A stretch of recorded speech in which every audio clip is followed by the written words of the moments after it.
Okay, council, we'll begin our meeting. Let the record show that all of council are present.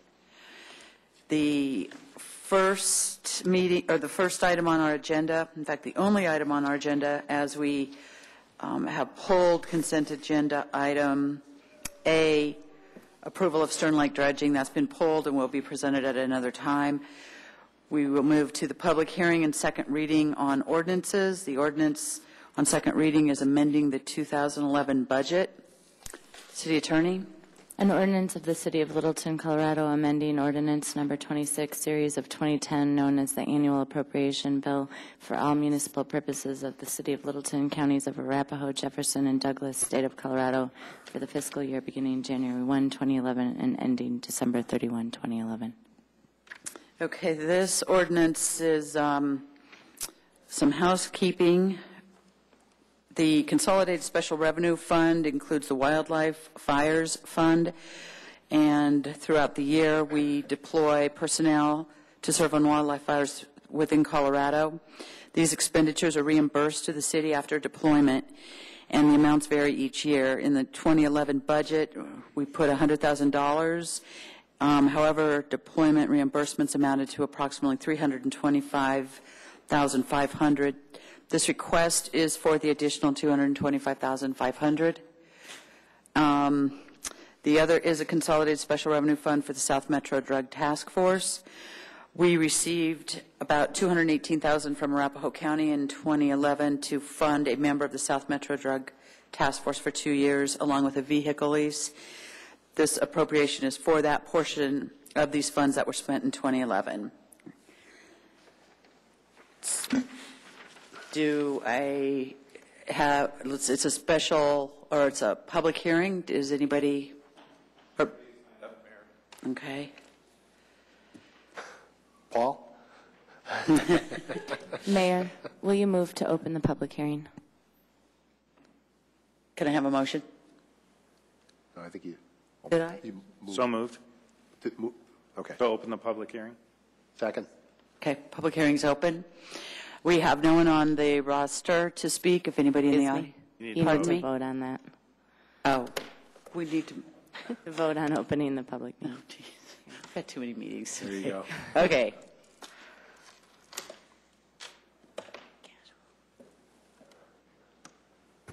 Motion passes. Unanimously. Anonymous. Yeah. Where's Wendy? Yeah. Okay. Public hearing's open. We have no one on the roster. If there's anyone in the audience who'd like to come down and speak, you can do so now. Okay. Seeing no one, may I have a motion to close? Mayor, I move that the public hearing be closed and that the budget amendment ordinance amending the 2011 annual appropriation bill increasing total expenditures by $261,500 be approved on second and final reading. Order published by posting at the Littleton Center, Bemis Library, and Municipal Courthouse, and the City of Littleton website, and that the council president is hereby authorized to affix her signature thereto. Second. Okay. We have a motion and a second. Council to approve. Council ready to a vote? Discussion. Oh, I'm sorry. Oh, my God. Any discussion on this? Actually, Bruce? just to reiterate, we brought this up on first reading, but this is money that comes directly to the city and is not subject to apportionment back to the fire partners, as I understand it. So it's 100% city money. And Doug Farman is, yes, please. City Finance Director. Yes, that is correct. Both of these programs are actually 100% reimbursable to the city, so that is correct. And that portion is outside of the fire contract scope of work. Perfect. Thank you. And all of these represent items that are funding that's come from a different source. It's just moving them to the point where they're in the appropriate spending budget section. Any other discussion? Okay, we have a motion on the table to approve the amending the 2011 budget. Votes, please. Jim? Sorry. Motion passes unanimously. Okay, thank you. Bruce? Okay. Madam Mayor, I move that we go into executive session following the conclusion of the study session for a conference with the city attorney for the purpose of receiving legal advice on specific questions related to liability and contract issues under Colorado Revised Statute 24-6-402 sub 4 sub B. Second. Okay. We have a motion and a second to go into exec. Could we just Takes 5 clarify votes. for people who haven't been following along for the last few hours that we, Well, I was going to do that after. okay, well, okay. Okay, let's take 5 votes. Motion passes unanimously. Okay. Before we adjourn, for the clarification, we are now moving actually into the second portion of our study session, where we will continue discussion on our council protocol. Let's see, we're in our legislative rules and procedures, and we will go until concluded or until 10 o'clock, whichever comes first, and then we will step into exec session. This meeting's adjourned.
Yeah, hurry.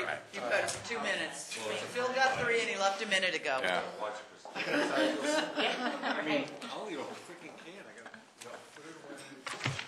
So Okay. Oh, we might. the recording is set up. It's set up next door? Great. Figured it was. I had to confirm. It's done. Put done here, It's one. which takes no effort. It's me.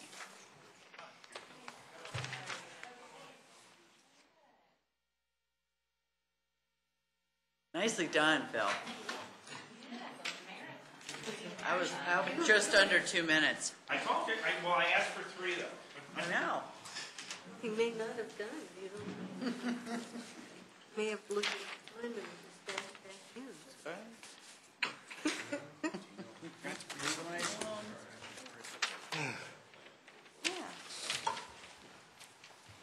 Okay, we're on. You put that six. Yeah, take 2. I wrote on one that I didn't write on. But we could do 5 to 9. Yeah. All this spread out, taking up a lot. Because it's not a regular meeting, right? It's just a study session. It's a regular meeting. It's a regular meeting, Regular meeting. so 5, so 4 to 7. Okay. All right. So now we lost Jerry too? Jerry's looking for his phone. He's found his phone. He's found on his way phone. back. He won't feel naked. Yeah, unless the phone's off. I got that. Yeah, I brought it with me. I'm going to go ahead and get started. I asked the mayor just for a few more housekeeping items that I wanted to, just miscellaneous things to bring you up to speed on. Councilman Cole had asked a while ago about periodic noise on Channel 8 that it made a buzzing noise, and so we brought the company in. They've looked at it, and what they think it is actually is the radio frequency from dispatch that periodically makes it through all the way over. So there's not a whole lot we can do about it right now unless we lead line the wall type of thing. But they did look at some equipment. They replaced a few things. But I think we're just going to have to live with it to the extent. But if we can all remember to turn off our phones and remind others to turn off their phones. When they have to go all the way off, because if Yes. they're on and they vibrate, it has the same effect. So they Yeah, have the to go only, dead. yeah, dead or at least airplane mode, so there's no external views of the world if you want to look at your calendar or something. And then a couple of you have voiced concern about the chairs in the council chambers, and so we are going to have the chairs, we looked at them, and there's at least 4 of them that don't operate properly. The little compression thing is either broken, or I think Councilman Beckman had a few pieces that fell off, and so we're going to have the chairs cleaned and fixed. And then, what's that? You're going to have an eject button. Yes, we're going to have. We're going to insert some electrical shock that we have the power. And we're going to throw darts for staff beforehand on who gets the button that night. It's like getting the budget passed. Yeah. Oh, don't vote our way. Yeah. And then lastly, we had January 3rd as tentative. Marlene had sent out an email asking whether council supported or could all make it. All 7 of you said yes, and I think Councilman Stallman was the only one who was concerned about a 4 p.m. start versus a 5 p.m. start, but you could make a 4 p.m. start. Everybody else is so inclined, I'll figure out how to make it happen. Okay. So what's that new one on the 3rd? Is that what we're at? The 3rd, yes. Spider. Oh, yeah, I remember this. You're like my sister, I didn't trouble taking my shoe off and killed it. Oh, they're beneficial. 5, not indoors. 5 o'clock instead of 4. 5, okay. Go with 5? I would go for a 5 o'clock start. So, I think, go. yeah, I think for those racing across town to get into the meeting, you know, if we can create a little bit more flexibility, if everybody's okay with that. Works for me. So 5 to 7 for the study session and the regular meeting. And I Okay. think we just keep it at a good pace. And Okay. And I think everyone knew, but just to be very direct, the flyover from Santa Fe to C-470 eastbound is open. Good. So that's what Councilman Taylor was referring to today when he was yesterday, excuse me, at the ribbon cutting ceremony. So it's open and fly over it. Thank you, Mayor. Yep. Okay. We are now picking up on our legislative rules and procedures. We are on page 13, letter S, under parliamentary rules. Yep, reconsideration. Reconsideration. Any comments? Peggy, did you? Give us a reference page or number or something. Page 13. Subsection S. It's in the middle. Reconsideration. But what I was suggesting, I'm not sure if I got it out or not, was that, I think Kirsten, that instead of the within 10 days, it would be no later than the next regular meeting. The reason that I am suggesting that, requesting that, is we have rare, real occasions when we do not have a meeting within 10 days after something. That will be happening indeed these next couple of weeks. I think we can shoot for something, but I think Does anybody have a problem with changing held within 10 days of such a meeting to within next regular meeting. to the next regular meeting? So even if we had an intervening special session, you'd still have until the next regular meeting to do that. Okay, everybody okay with that? The only thing is you can, if you keep it at 10 days, you can request a special meeting just to talk about the reconsideration. Well, whether you can request it, I mean, you can request whether or not the schedules would accommodate. We seem to have a good time accommodating extra meetings as is, so, I mean, we could still, it wouldn't preclude requesting that, but it just is, seems to be a smoother, fairer way to do it.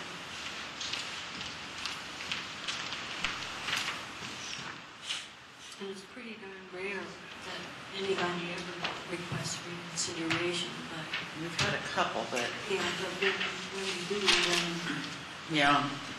Okay, show of hands for to make the change. Jim?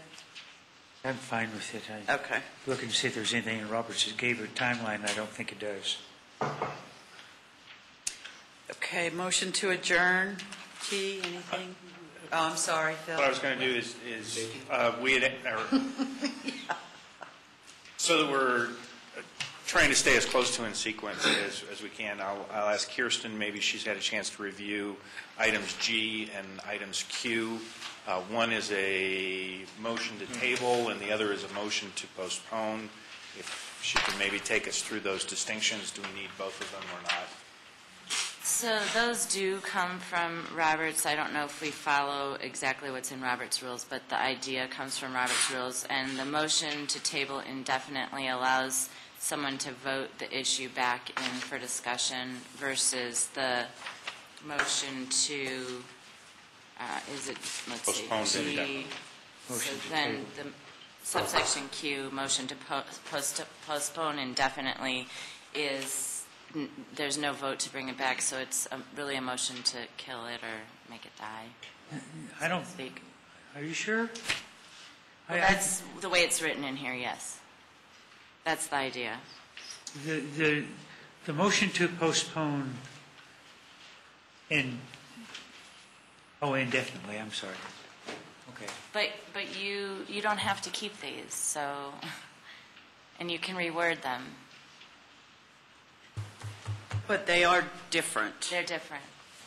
Well, so And we don't. have used both. Yeah, the one I would suggest is if the motion for item Q is really a motion to kill, okay, that we don't try and use fancy words, we just say motion to kill.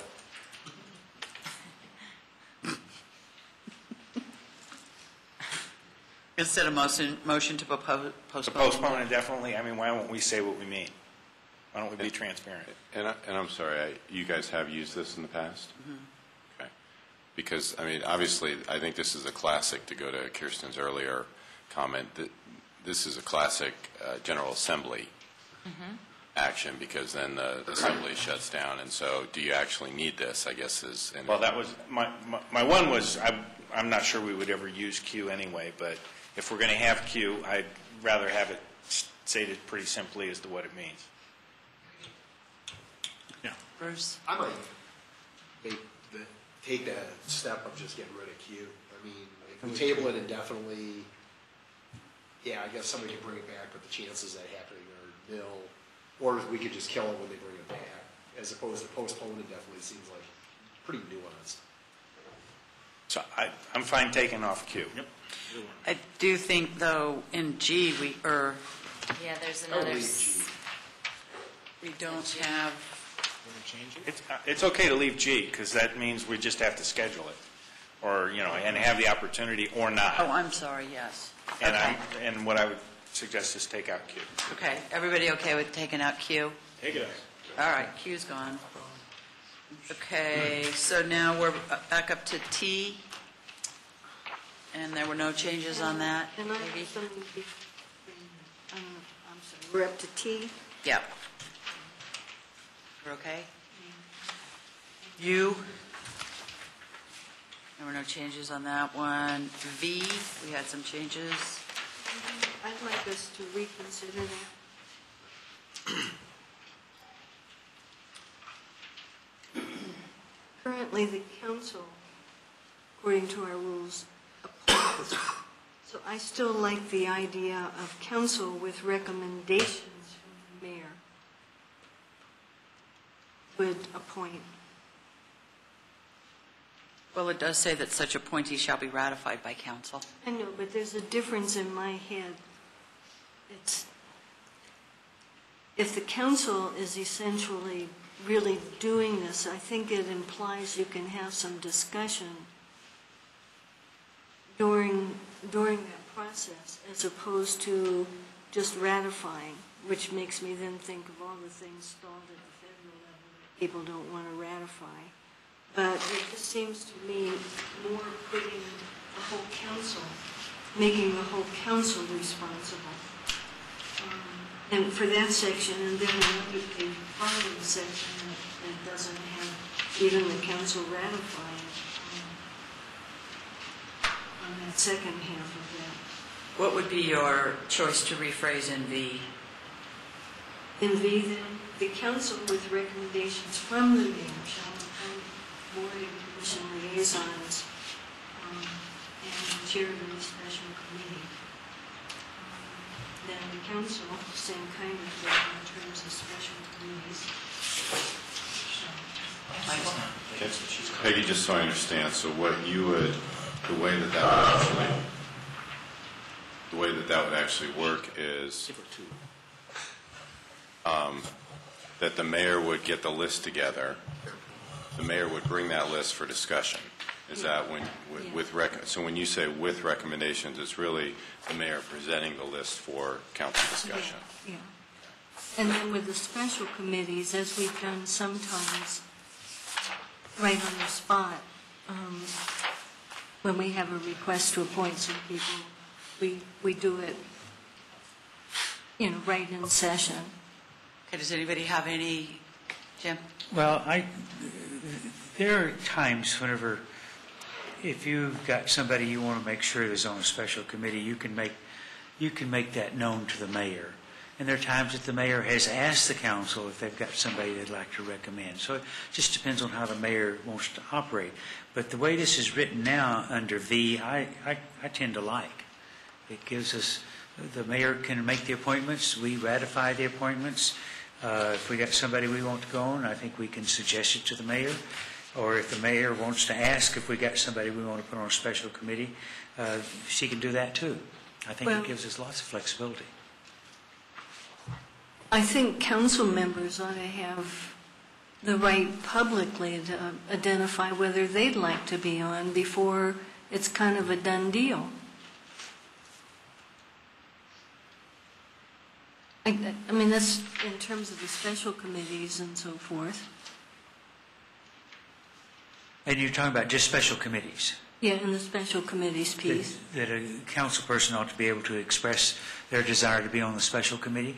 I would think that most of the time let me rephrase it. My experience in the past has been that when a special committee of council is formed, for whatever it is, it's going to involve citizens. Usually there's some council person who's been pushing that idea, and that council person usually is appointed to the special committee.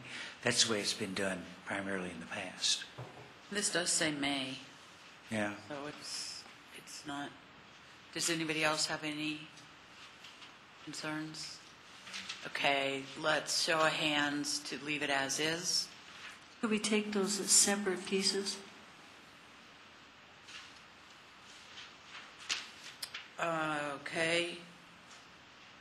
A show of hands to leave it as is up until the sentence, the mayor may appoint special committees. Okay, that's 6. And a show of hands to leave it as is from Excuse me, the second part, okay. from the mayor may appoint special committees to the final period.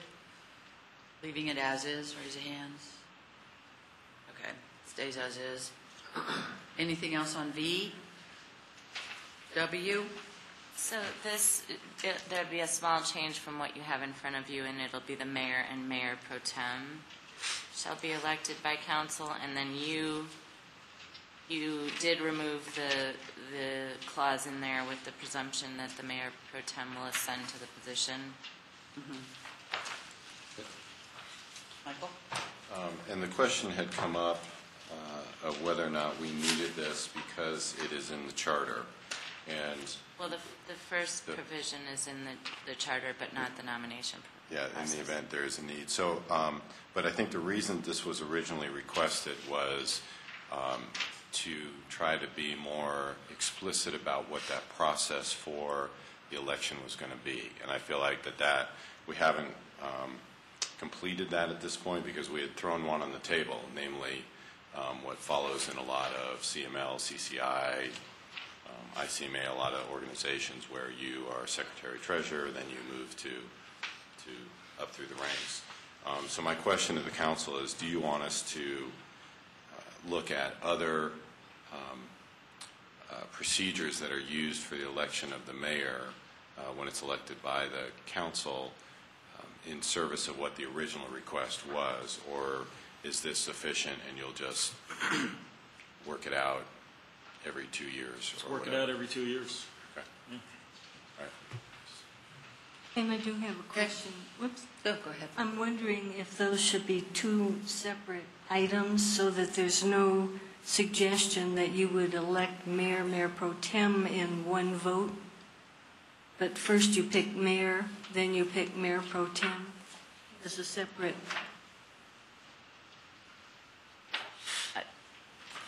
If you're, Mayor pro tem out, should you put it back in? I am suggesting putting it back in and leaving it together. I mean, that is the way it's written in the And charter. So You it can- would be you'd vote for your selected candidates, plural. Make a plural. Yeah, you can fix the grammar on that. So the mayor and mayor pro tem shall be elected by council, and grammar will be corrected. Everybody good? Okay.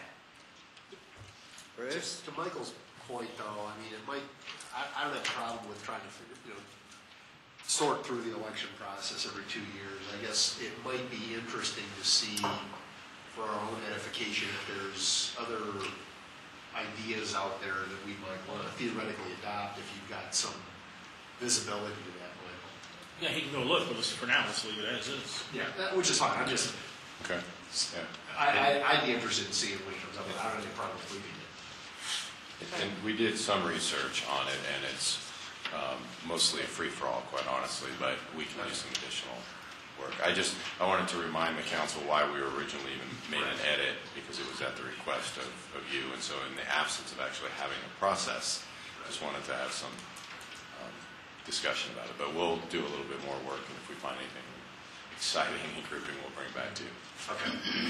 And the correction of the grammar, as far as I know, is only adding an S to candidates at the end of the sentence, so there's nothing else to be corrected. Got it.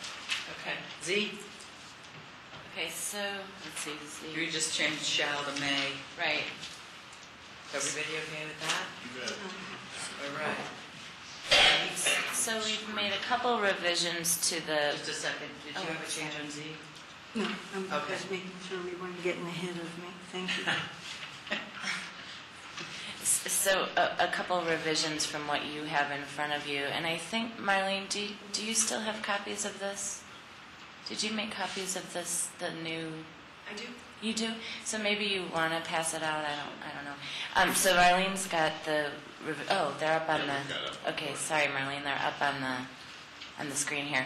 So all we did is we moved one of the paragraphs that's more of an introductory statement above the two subsections. So we're looking at page 15, A, legislative, and B, quasi-judicial.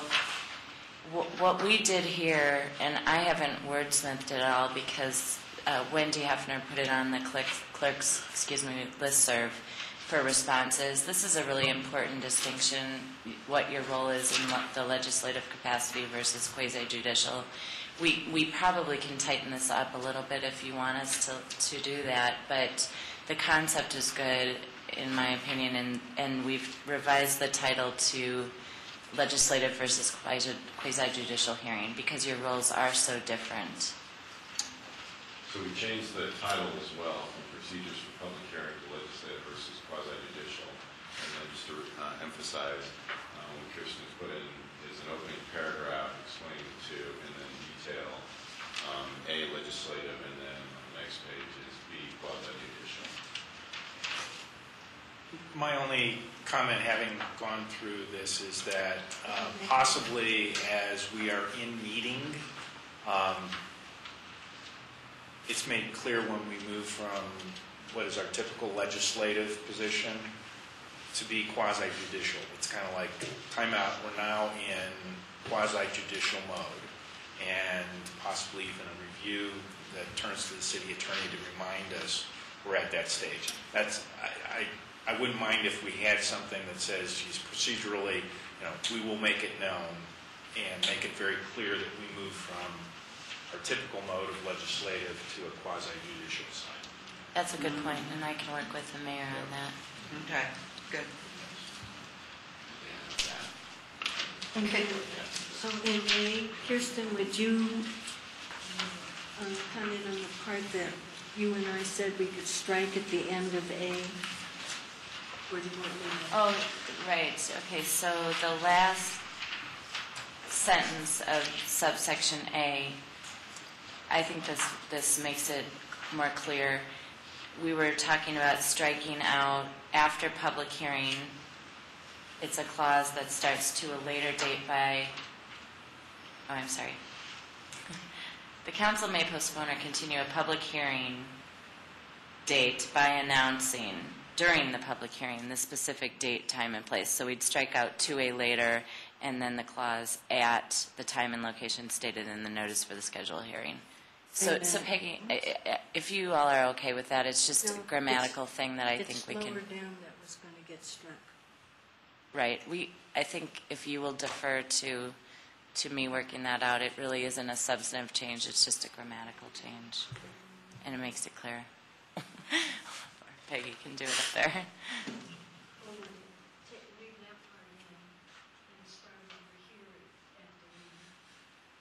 At the time and location stated in the notice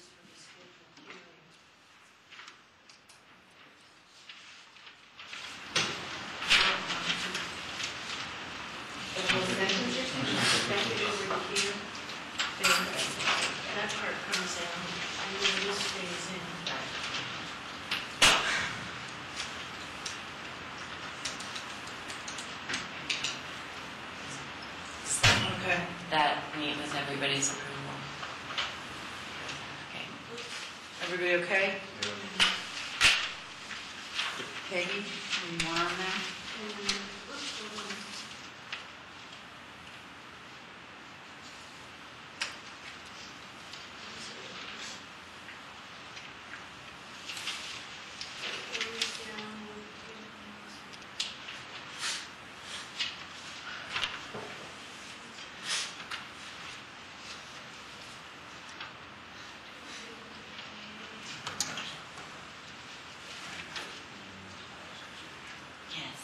You want to theoretically put an example here, legislative zone, ordinance versus quasi-judicial zoning hearing or rezoning hearing, just to might contextualize it for someone.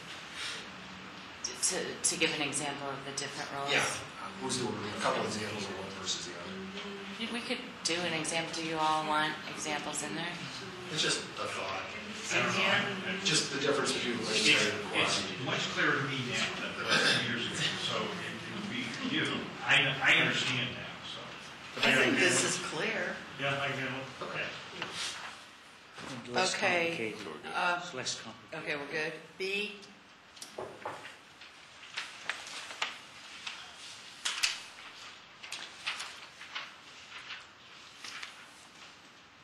So again, this was, you had asked us to go back and capture the difference between the two proceedings, and that's what we've done. Okay. Does anybody have any comments on B? No, but in between A and B, I did talk to Kirsten about this, and she said we could do this without putting a statement in here. If we have substantive changes on something at a public hearing, then we could postpone the vote to the next regular meeting or whenever we want, so. And we've done that before. And we have, so I wanted to put it in here. Kirsten said, well, we can do it, so if we don't want to put it in, I'm okay with it. I just wanted to say out loud that that's an option that we have.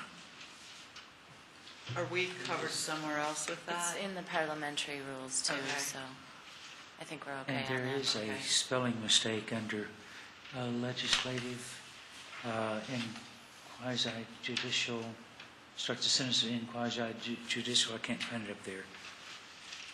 Decision makers are expected to apply the rules fairly whether or not they agree with them. Oh, gotcha. Should be, yeah, right. There we go. I was in the wrong Okay. spot. So, we are on page 18. Changes / additions. So at the last meeting, we discussed having changes be done by at least 4 members of the entire council versus a majority. Which that really just has pertinence if a council member is not at the meeting. Right. Okay.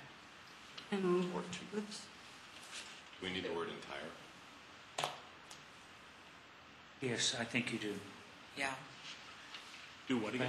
Well, We need the Yes, word Saying yes. the entire. entire council? yes, otherwise you can have the quorum, and you still have council and you have a quorum, but you then could, theoretically, 3 people could pass a change. But you're saying by an affirmative vote of at least 4 members. I think the word entire is, it's 7, right? Okay. All right. That's some of what's in the charter already, so. You think it's superfluous, did you say? The word entire. Okay. Okay. Show of hands, who wants to keep entire in? material remaining. Who wants to take it out? No. Okay, we're And done. I do Oh. have another issue with that. And I can suggest wording, but there's no reason to suggest it if we don't think we should. I think if we're going to change or add to the rules, that it should be announced in the agenda and not just spring up on the spur of the moment. And I think the proposed changes, at least the general proposed changes, should be in the published agenda as an attachment in the way we normally do. Because there's not a huge reason to do this lickety-split as opposed to giving citizens a chance to see these.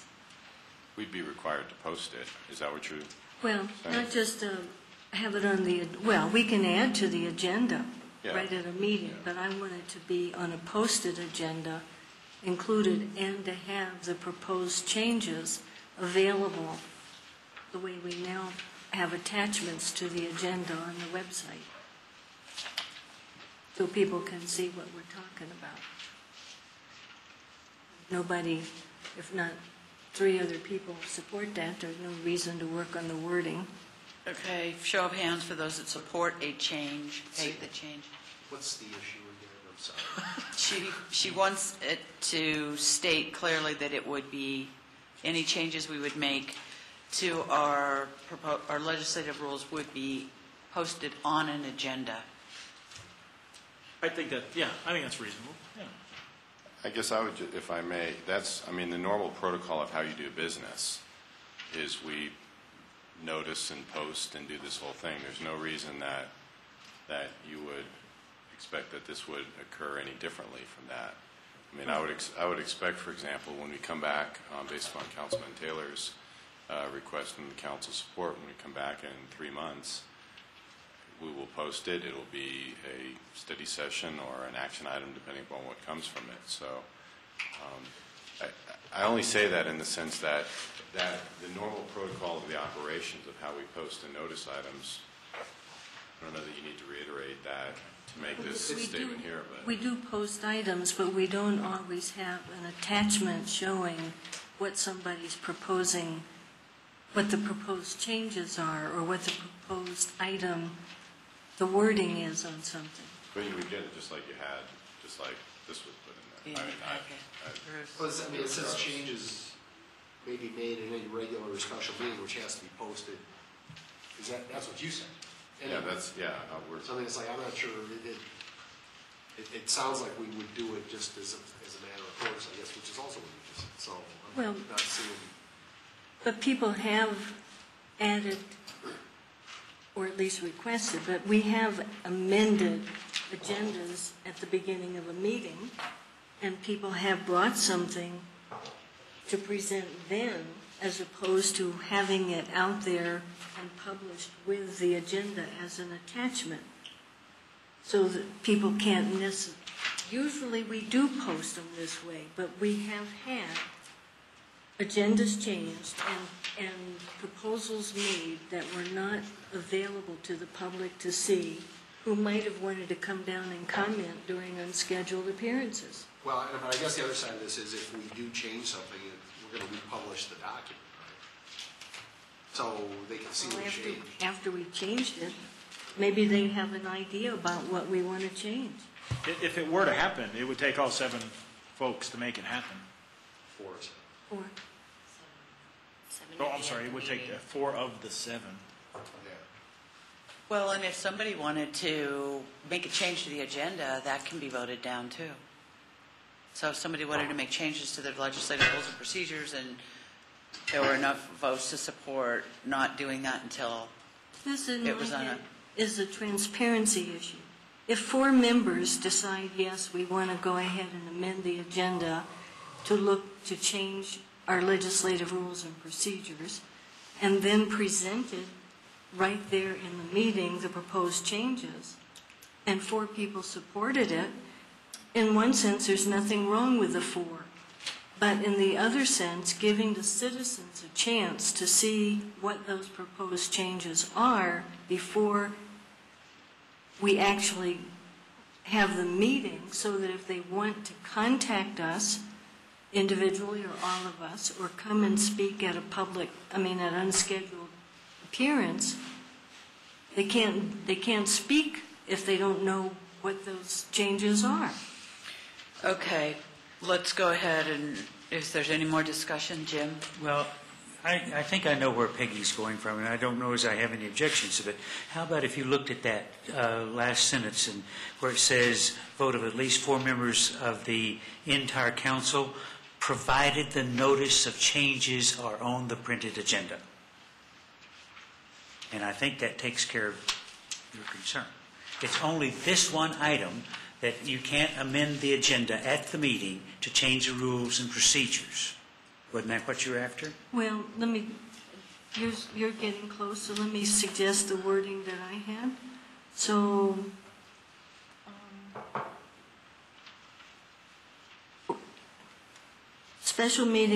regular special meeting of the city council, insert, for which the proposed changes have been publicly posted or posted at the same time the meeting is posted.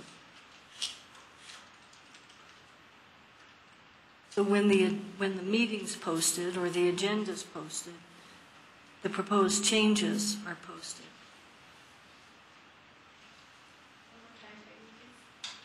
Look, we might as well see if that resonates with anybody. Okay, so. Okay, is everybody okay with what Peggy's changes, what she suggested? Raise your hand if you're okay with them. Okay. If you're not, raise your hand. If you're going to leave it as is. Bill, you can't abstain. I know. I didn't vote fast enough for the first one. Okay, so you want, so institute Peggy's changes. Well, I know. That was like, I had to think. It was that moment. Okay, moving on. Marlene, do you want, She's getting Peggy's written. All right, done. So, council, board, and commission liaison appointments. Council, before we discuss the appointments, I wanted to share some thinking that I had. I wanted to kind of run something past you and see what you all thought. I have here, Michael, will you pass that around? As I was looking at the handout that we got last week on the boards and commissions, and also doing some review of the council liaison board appointments, I got to thinking that this perhaps is something that we may want to, Peggy, will you take one and then pass, please? May want to treat a little differently in terms of, for at least the 4 years I've been on, and I think sometime before that, it's just been, we do it because we've always done it, we've got them because we've always had them, this is the way it works, this is what we've got.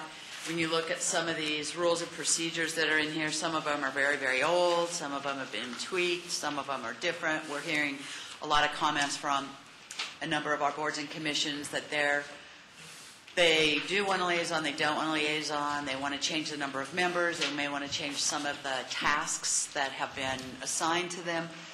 So I thought it might be a good time for this council to create a task force that would look at our boards and commissions with a little bit more of a fine-tooth comb, do a little bit more in-depth look at what are we doing, why are we doing it, is it working, is it not working. This that I just handed out is just kind of my stream of consciousness on this. I would love to hear your thoughts. I'm thinking that it would be somewhat like a task force where we'd have at least 2 council members. We would also include staff. I'm suggesting city manager, city attorney, city clerk, since city clerk is most involved with the boards and commissions. The task would essentially be to review the current structure, not only of our entire process, but of each of the boards and commissions, and then make recommendations back to council on ways to improve. And that may mean that we're doing, this one's great, this one needs some tweaking, whatever the case. But that it would be a process similar to kind of meeting with the chairman or the co-chair or even the entire committee, having a set of questions, getting kind of to the meat of the issue with them to help the task force come back with their recommendations.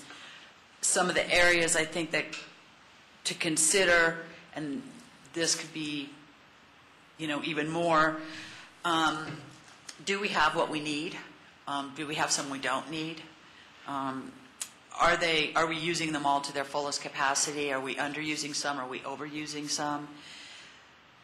Do we need to consider any membership number adjustments? Consider changes in responsibility? I'm thinking of the Fine Arts Committee. There's been some talk about that. Council liaison. Do we need a council liaison? And what is the role of that liaison? And I'm not saying anything could change. This is something I'm thinking we should look at. What defines a board, on a bigger picture, what defines a board and commission, and how does that work back into council leadership with appointments and liaisons? How do you classify or categorize other areas of council attention? We have LPS, South Metro, a Humane Society, maybe, they're a huge funder. We fund, maybe we need to have a little bit more oversight on something like that. Just throwing ideas out. Where does GLYI, South Suburban, Dr. Cog fit in? And what I'm thinking there is that on some of them we have appointees, on some of them we have liaisons, and some of them we have none, but we have someone who goes to the meetings, comes back and reports. And this could even go as far as to what depth of reporting do we give back? Do we give up a written report on LPS, or is it an oral report?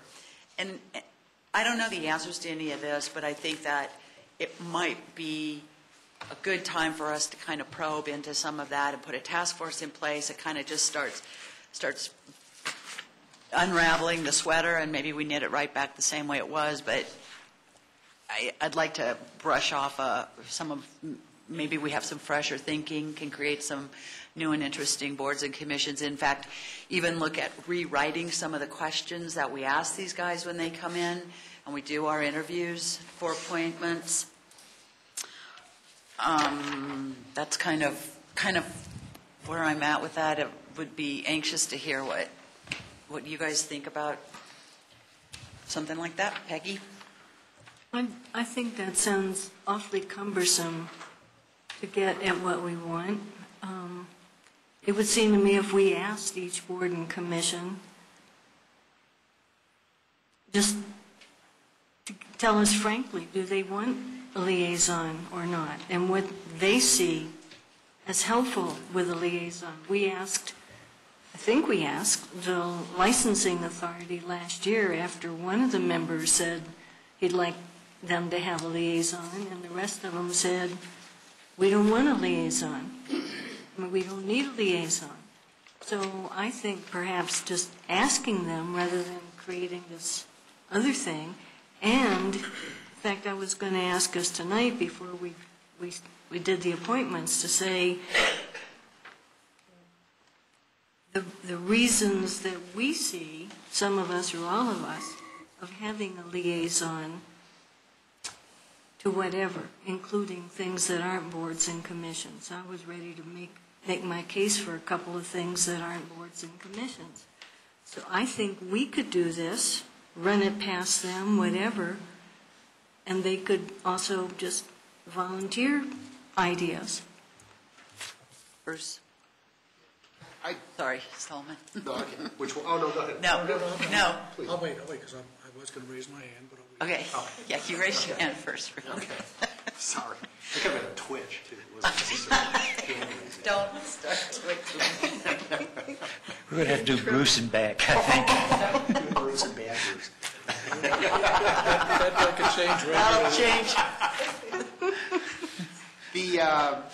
No, I actually kind of thought this was a good idea because the way, even in ways that were maybe not, that aren't intuitively obvious because we've sort of siloed these things. I mean, fine arts is fine arts is fine arts.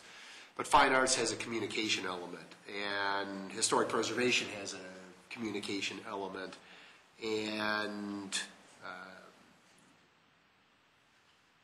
maybe library and museum have a communication element. So maybe, instead of looking at the silos, something along the lines of a cross-functional social media communication, how do we, instead of forcing each committee or board to understand how they should be communicating to their potential constituents, maybe we need a social media / communications kind of board that basically is responsible for all attributes. I mean, HPB a few years ago did that True Grit deal. So that was an attempted outreach to the community and interested stakeholders, and that might be more of a horizontal instead of a vertical orientation for boards. I actually thought this was sort of a slick idea, just in terms of fresh eyeballs.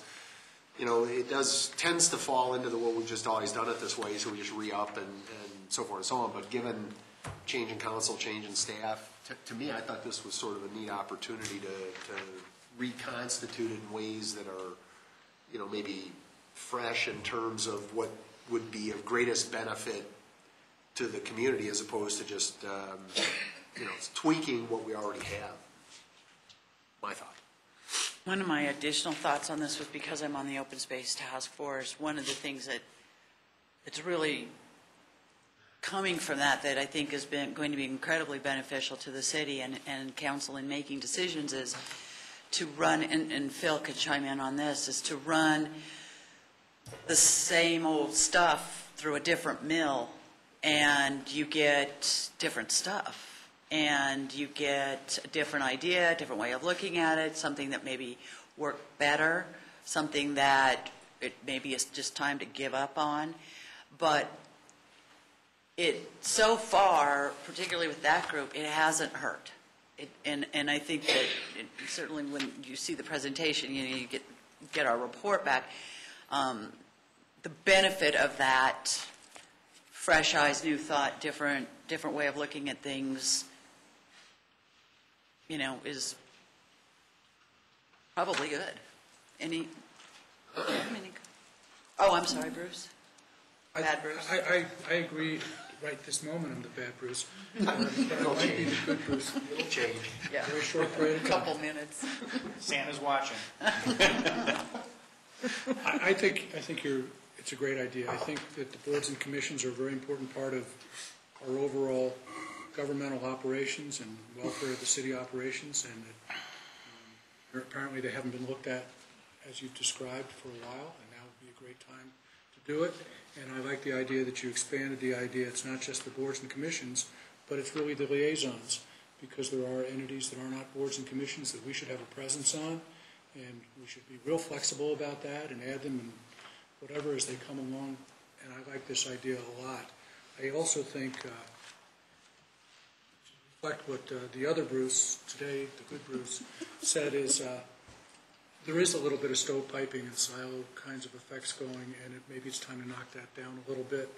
And we look at across the board, because of things like technology and other things that suddenly might make their way in there that apply to all the boards and commissions, that this will force it to happen. Jim? Well, I hadn't thought about this, but I do think it's a good idea to take a look at all of this. It has been years and years since we've done any analysis of all of this. Right now, I am the person that's assigned to the C470 Coalition, Corridor Coalition Task Force, and it's one of the voting members. And we've got both voting members, we've got associate members, and I don't know, 3 different categories of membership. But Littleton gets a vote, and it's important that we have somebody there. And that needs to be council appointed me to do that. So I think that needs to be taken into consideration. The other thing is that we need to have a discussion tonight about the Housing Authority. Because of the Housing Authority law. At the last meeting, Jerry and I both were there, but neither one of us voted at all on anything went on because... I had resigned. Did you? I had already resigned. Well, I didn't know if you'd officially done that or not, but... Okay. Yeah. Let's close this, and then we'll get back to Yeah, that. before we get to it tonight, we do. Okay, we will. Phil? Ooh. It's okay. A couple things that are quick thoughts around some of this.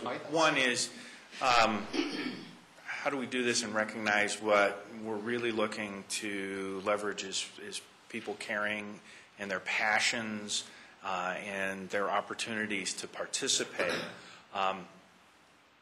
and to do it in such a way that we're nurturing, as opposed to we don't want to be squashing any of that energy that comes to the fore. What we, second level thought was, how do we deal with volunteer participation? How do we deal with recognition and appreciation and that? And that becomes what I would think would be part of this mix is being in a position to be out there. And then just thinking about how to formulate all of this would certainly be, what are Littleton's interests and what do we need to be doing and kind of moving it from that place. Because I can, there's more that I would add to your thoughts of considerations than necessarily take anything away. Okay. Anybody else have any comments? Okay, so if you, well, I guess we'll just show of hands for a yes in terms of creating a boards and commissions task force. Okay. Do we have any council volunteers for that task force? Bruce? Well, I would have it. You don't want more than two, so. Okay. Well, I'll do it if there's others that want to. I'm happy to let others do it. But if you want to be on, that'd be great. I want to do it just as a new person, because I don't have any preconceived notions. And I think that'd be helpful. I don't see why we couldn't do three. I mean, you'd have to be posted as meetings, but nothing wrong with that. Just posting, posting, if that's how you, three. if that's how you want to do it. Yes, you can do 3, and there's the posting. We would recommend posting even with 2, though. You went with 2. Okay, so Phil, were you interested? Yes. And Bruce, did you? I'll be happy to do it if however you want to. Whatever You guys decide. I'm writing down names. Now, the one part is I don't think that misses what we should be doing in the meantime, too, right? Say it another way.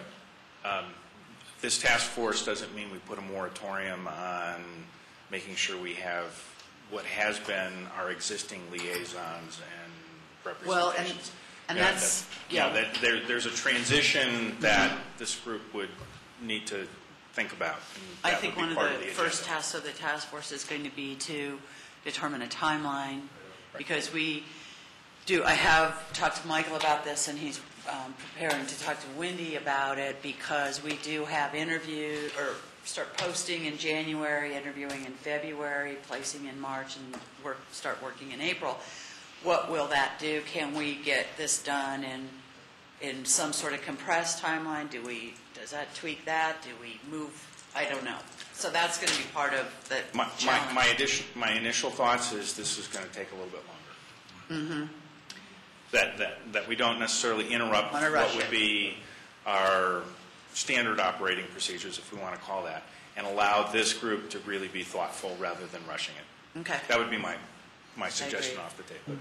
But on the other hand, if you're going to make any changes, the appropriate time to do it is with the new appointments that comes up next spring. And that could come at next year, thinking through a transition. I'm looking at those time frames and when we're going to be taking a look at boards and commissions. And, it is pretty short. In between now and then, there's a lot of stuff that's going to be happening, and we have our workshop and other points in time. So, I was initially thinking the same thing, that if we could get it done in January, February, before the interviewing, but frankly, you got to invite people to sign up for a particular board. It may make sense to sort of shoot for this starting in 13. Well, the other issue is you don't have to go, you can go to them. You don't have to have them come to you. And that shortcut the process. Orientations. Well, and there may be some situations as the task force works through that they see there's some more urgency in certain situations than others, and then they'll need to prioritize those. I think it might be fair for council to let the boards and commissions know that we have this task force.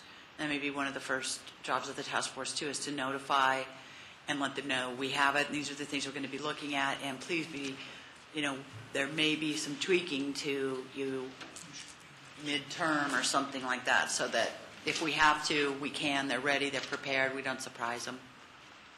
But a lot of that designing this is really going to be the task force, and I think if council would like to spend some time putting together individually some things you'd like to see come from it, similar to what we did for open space, and then we can just share those with the task force members so that they have some criteria to work off of.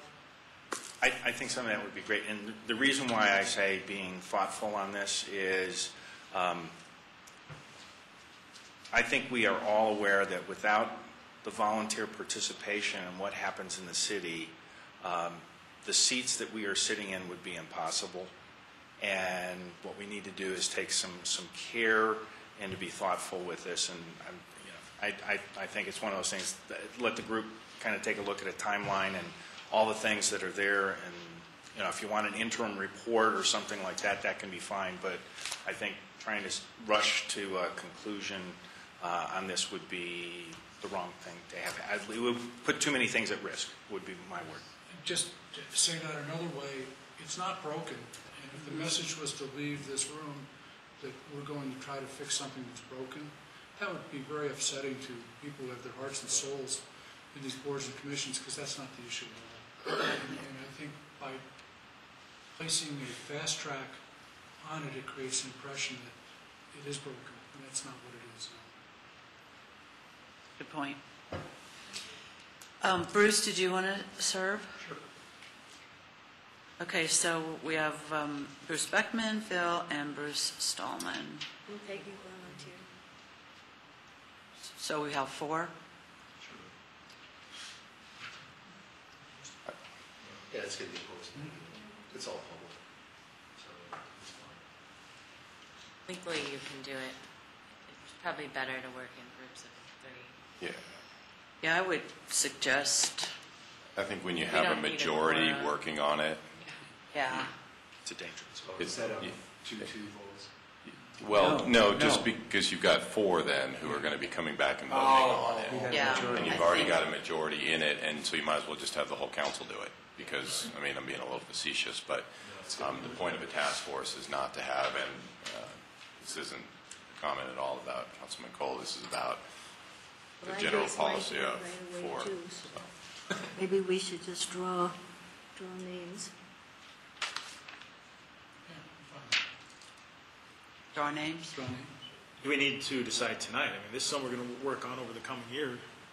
Well, We need to decide who's the who's on the force. I'd like, if we could, because what I would start to do then is we'd schedule a meeting and start to put together the framework on how we want to go about doing this. Individual council members, pursuant to what the mayor just said, can start to feed those ideas in. But if we can get started at the beginning of the year, I concur wholeheartedly with Councilman Cernanek. We don't have to rush this, but if we can start to, these are committees that are in service of something that you're working on, and so we should be looking at this, and if we can get started.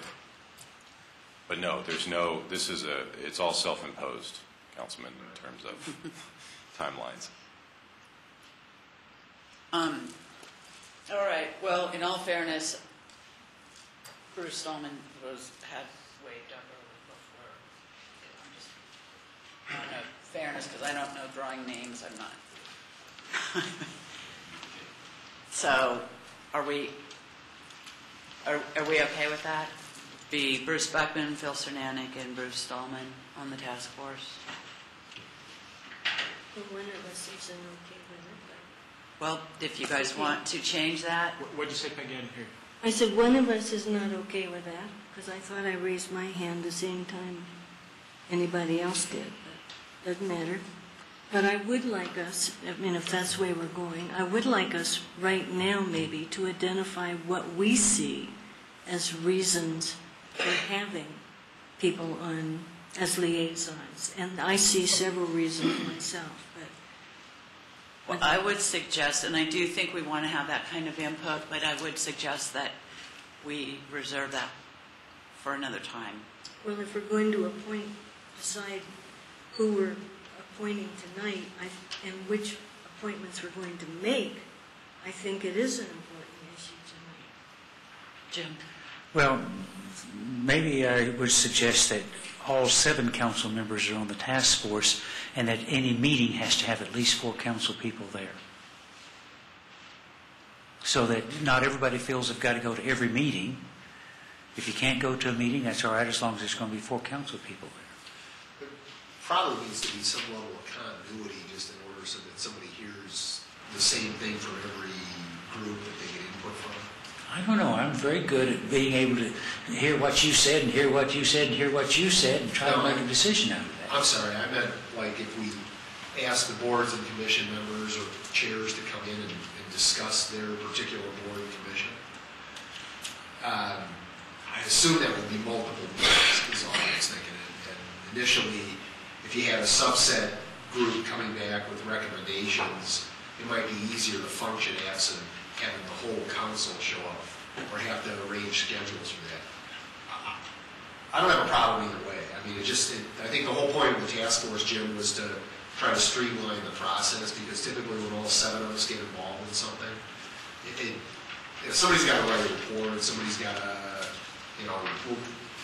to make recommendations back to council, the council can either vote up or down. If you're going to take a whole year to do this, it's not called streamline.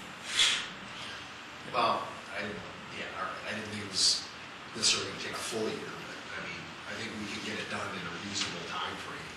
But it's whatever people want to do is totally fine. If you want everybody involved, that's fine. If you want a subgroup to do it, that certainly is easy also. I think having everybody involved somewhat defeats the purpose of having a task force, because you are asking people to go out and fact find and then bring back recommendations. And, throughout the year, I think there'll be a number of occasions for the task force to pop up, and so we kind of have to spread ourselves out a bit too. So I would say, and I don't think it should take a year either. I think that the longer this kind of stuff drags on, the weaker the report ends up being in the end. It's kind of a matter of how it works with everybody's schedule and how you guys can manage to fit it into your existing life. So we're almost done with it. So we have 4 folks that want to serve on this, right? Is that what we have? We have what? 4. We have 4 people that want to serve. Are any of the 4 willing to drop out? Now, Bruce, I think it's important, having a new council member on, I think that's valuable. I think for Bruce, the good one tonight, I would appreciate it if maybe you step aside, because I think you as Mayor Pro Tem are going to have times when I think you're going to be busy with things. That'd be helpful. And it's not that you don't have the extra time to do it. That's not a problem as far as I'm concerned. If you've got 3 that want to do it, you may well be later. Yeah, I'm happy to be an adjunct or not, just be involved at all.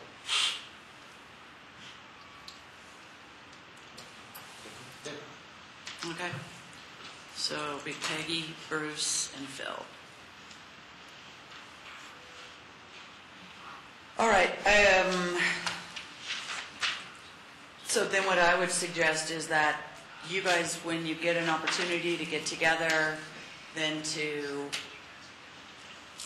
kind of start road mapping anything you need from us in terms of input or something like that. We can provide additional thoughts. If over the next couple of weeks that we're not meeting, any council member that's not on the task force that has some additional thoughts to this, things that they'd like to share with the task force, I mean, as we've done before, I see us at least having some opportunity to come back and fairly early share the scope and look for endorsement or ratification of that, so that that is one of those things that happens fairly early, so we're not far afield and we're focused. Exactly. It might be a good idea for the task force first meeting to be with Michael, and you guys kind of organize the... Yeah, I think we want to put together the whole Okay. thing, and bring it back to the council for blessing before we do anything. Do you have a plan, the plan that Yes. we proceed with? Okay. Awesome. Okay, so Yeah, we'll move to the City Council Board Commission Liaisons for 2012, 2013. So can I ask them what I said? It seems to me if we might have some suggestions for additional ones or the appointments themselves, it would be good for us just to articulate what we see as the reasons for having liaisons at all. And I have in my head 3, but there might be 42 others.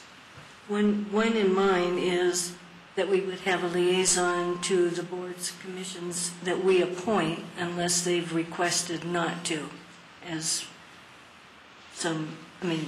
whatever. The second reason is just outreach. And in my head, those would be organizations with a significant role in Littleton or connection in some way with the city, such as LPS, South Metro Denver Chamber, GLYI, possibly LPs, the Littleton Police Citizens Academy alumni, maybe some others, but some of those we already have. We have them right now, and some we don't. But that's an outreach piece. And then, as Jim mentioned, we have some that we have to have, if we want to have a vote, we have to have a representative on. And we've got the Metro mayors, which usually the mayor is the one that goes to that. But anyway, identifying who the liaison is. The liaison, as I see it, is a way to get information back to council and a way to share information from council. So, and most of the ones that we've had now seem to me to fit those kinds of things. Mayor, can I make a suggestion that we go ahead and get to the boards and commissions and then add that other stuff at another time? I agree. And that actually, Peggy, is probably more something that the task force is going to evaluate, because we do have varying forms of activity and come back with information, and so how does that break out? How do we categorize those? What is our goal? What's our responsibility? At this point, we know what we've got right now. We know what we're working with. You all have a copy of the recommended liaison positions. Dr. Cog would be Jim Taylor, of course, and then Phil will continue as an alternate on that.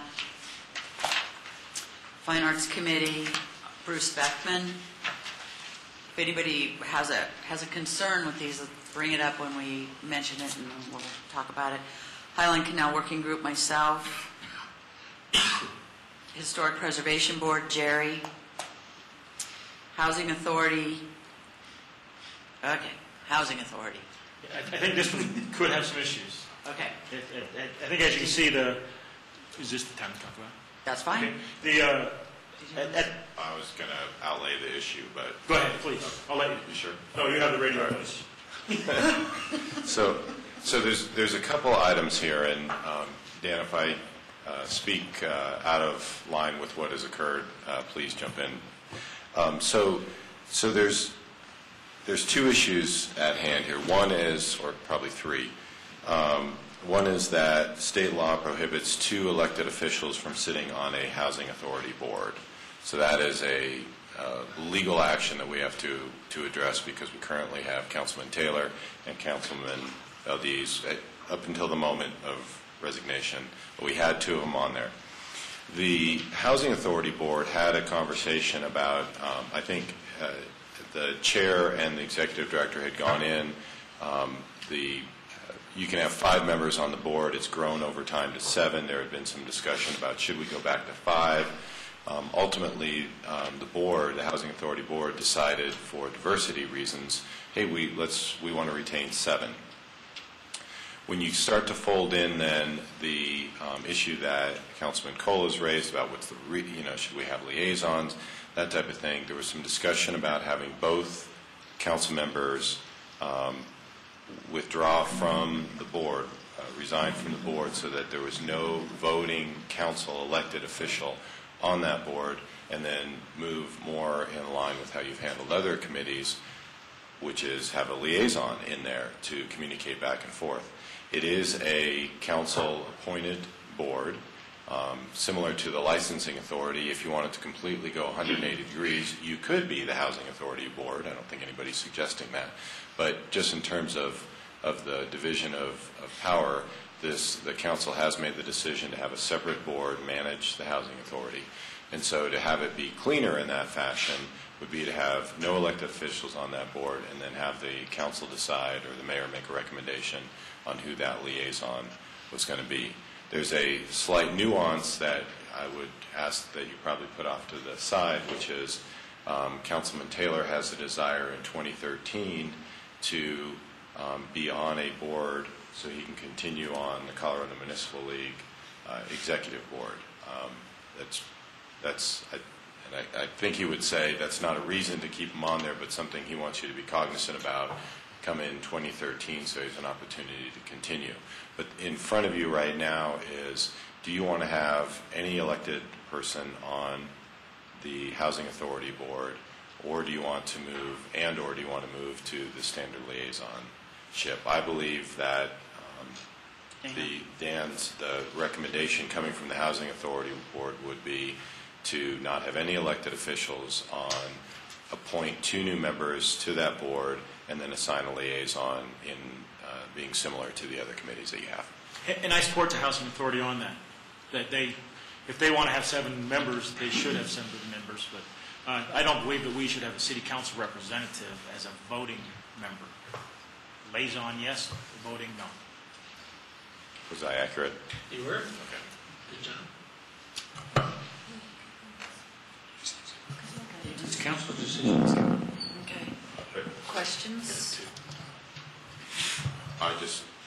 Was I accurate in the concern is about 2013 and having a spot so you can continue on CML? The CML rules say that you either got to be elected or an appointed official of the city, and I defeated an incumbent to get to that position. If I had any idea that this was coming about, I would probably not have run at all. How long is the term? They're 2-year terms, so I have to run again in 2013. I will still be a member of the city council at that time, but my term will end a few months later. But if I'm on a council-appointed board, I can continue. And because right now my term on the Housing Authority ends in 2015 or 2016, somewhere along there, I was going to use that as my board to get to stay on the municipal league board. And could you, if I may, Mayor, could the Riverfront Authority, first I think there's an issue that this is really a 2013 discussion to the extent that you don't have to make a decision now, and that's probably not how you would want to make the decision. But Jim said, just so I'm clear, the Riverfront Authority could also meet that requirement as well. No, because my term on the Riverfront Authority ends as my term on council, because I am, again, the council appointee, voting member of the Riverfront Authority. But they could appoint, the council in 2013 could appoint you to that seat? If there is a vacancy in 2013 that an incumbent does not want. Okay. Jerry? If we were to have a city council voting member, I would want to be that person. I'm from District 2. District 2 has issues. They've had issues with the Housing Authority. I want to work with the Housing Authority. I want to work with the property owners over there. I know the business. I'm an authority in the business. But again, if we go voting member. I prefer that we as a council not have a voting member on the Housing Authority, however. Bruce? It seems to make sense to me that we do not have a voting member on the board, because as council members, we have a vote at some point in processes that relate to them. And by also having a vote on the board, we're really denying a citizen or an expert of some other nature the opportunity to be on that board and for the board to experience that. So it just seems to me it makes sense. I also know that from a representative government point of view, it's questionable why you give one citizen, one person the opportunity to influence activities with 2 votes. It just seems like it's probably not quite as strong as it would be if you said one person on vote at one time. Okay. Any other comments? Bruce? Yeah, I absolutely, I think your participation on that thing has been fine. Obviously, you're dedicated to it and so forth and so on. I guess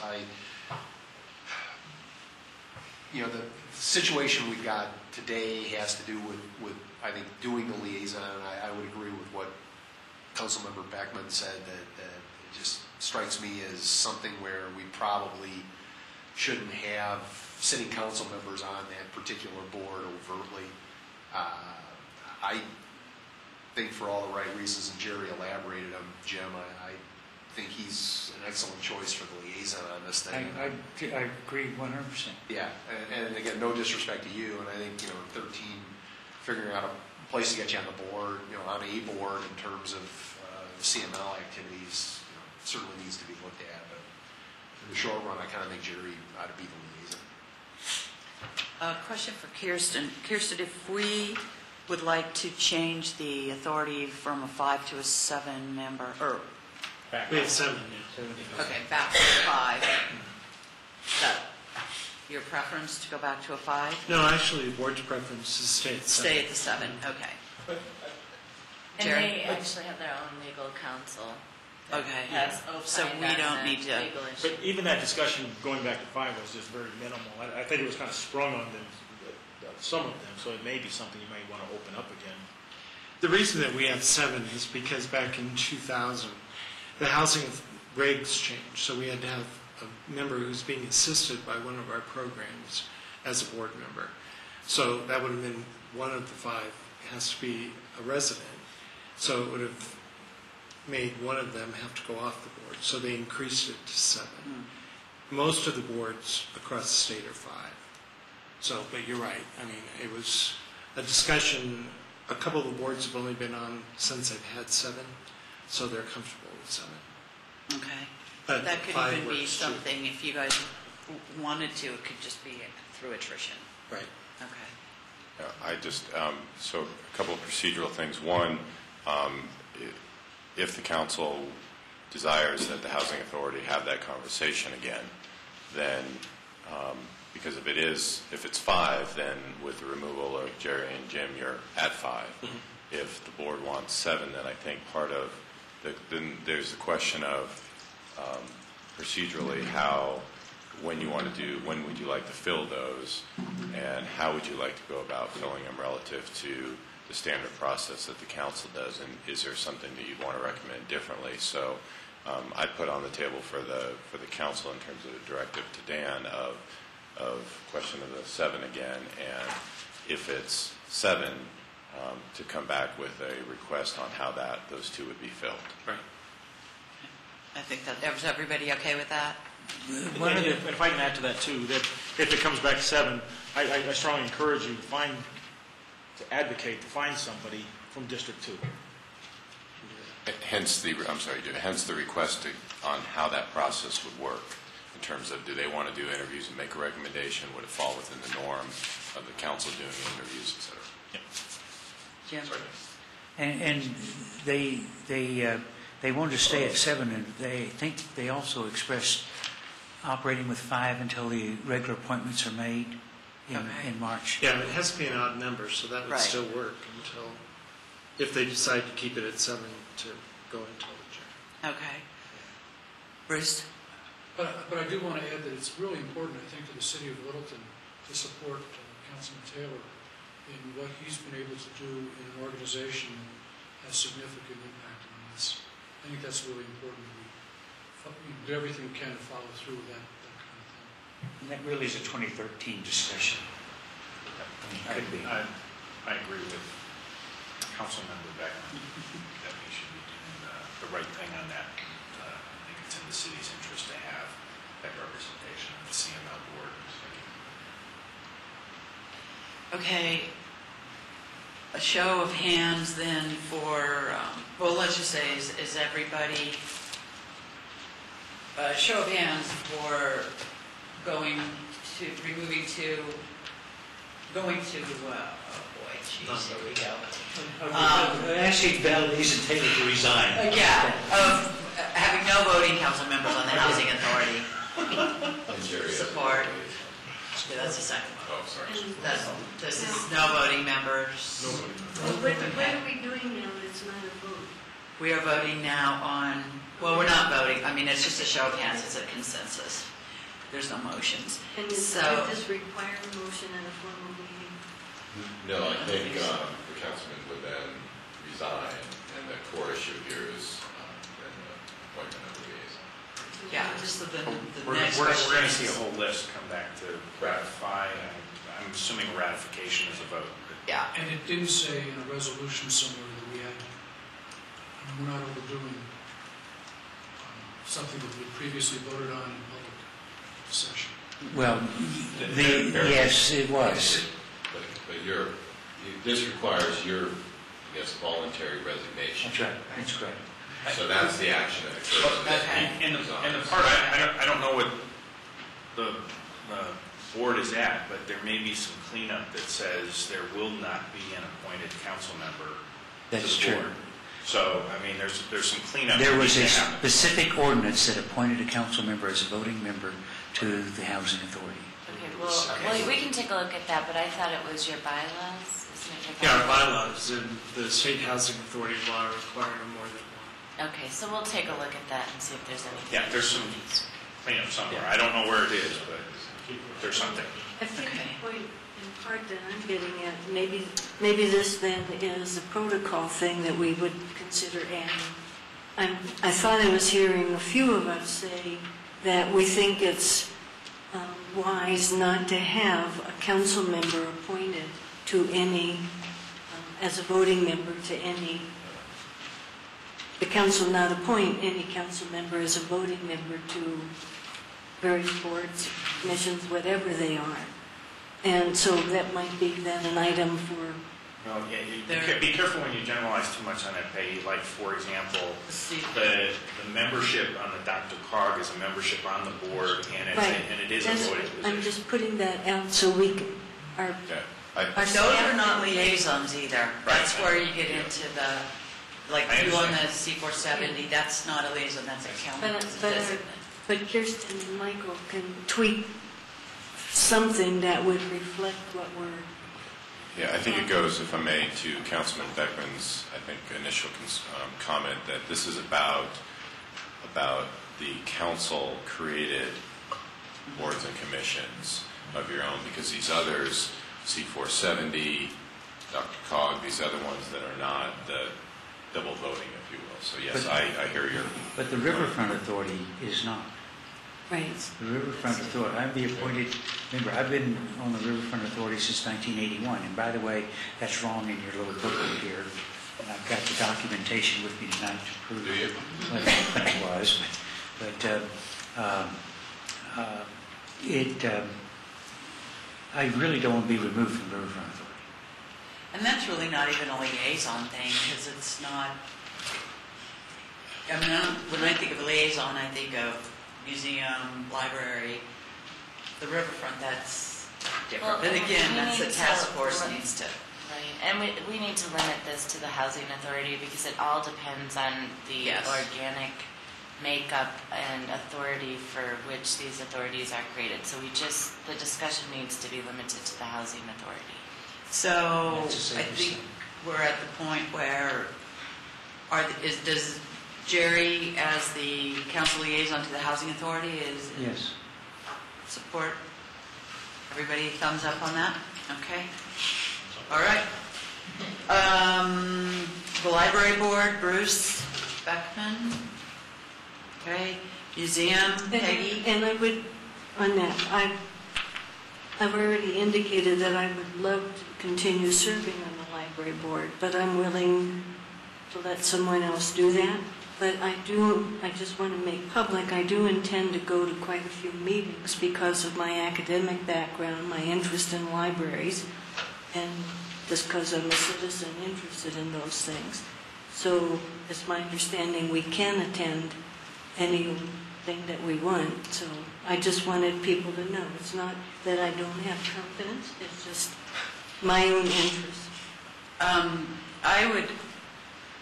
I guess my feeling there is that I respect fondness for the library board and that's part of your passion, but I would also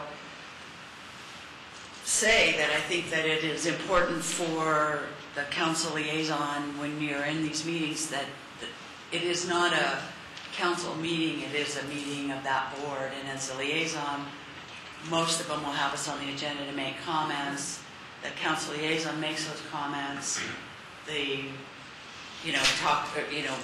reports on council business, may answer questions, and then kind of helps with any of the protocol through the meeting if they may stumble or need some assistance. But that certainly any of the public can go to the meetings, but they're working meetings for board members, and there's an awful lot of discussion and stuff that's going on amongst the members, and you do have a council liaison, so I guess I'm a little hesitant or a little concerned that someone who's as passionate and involved and for the 4 years of it, how you are going to just be able to let that go. I haven't generally done anything other, generally, at the actual board meetings. Didn't done anything except to be there and then to convey information back and forth. So I'm just saying, as a person, there are several things they're talking about that I'm interested in, and so I'd like to be there to hear, because they've been working on some things for a while. This is not that I don't think Bruce will be excellent as a liaison. This is just my additional interest. I go to some other board meetings occasionally too. So. Can I add, Jerry? I think Peggy's skills that you bring to these meetings are incredible. But I would prefer that you step aside completely on this. I know as a citizen, as an interested citizen, you would just have to sit there on your hands and not really add to the discussion. But I think just out of due respect to fellow council persons, it would behoove all of us if one person just go.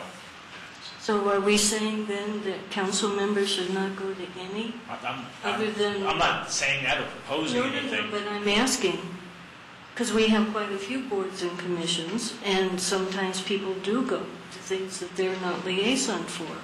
So are we saying then that we think nobody should go to something that they're not the liaison for?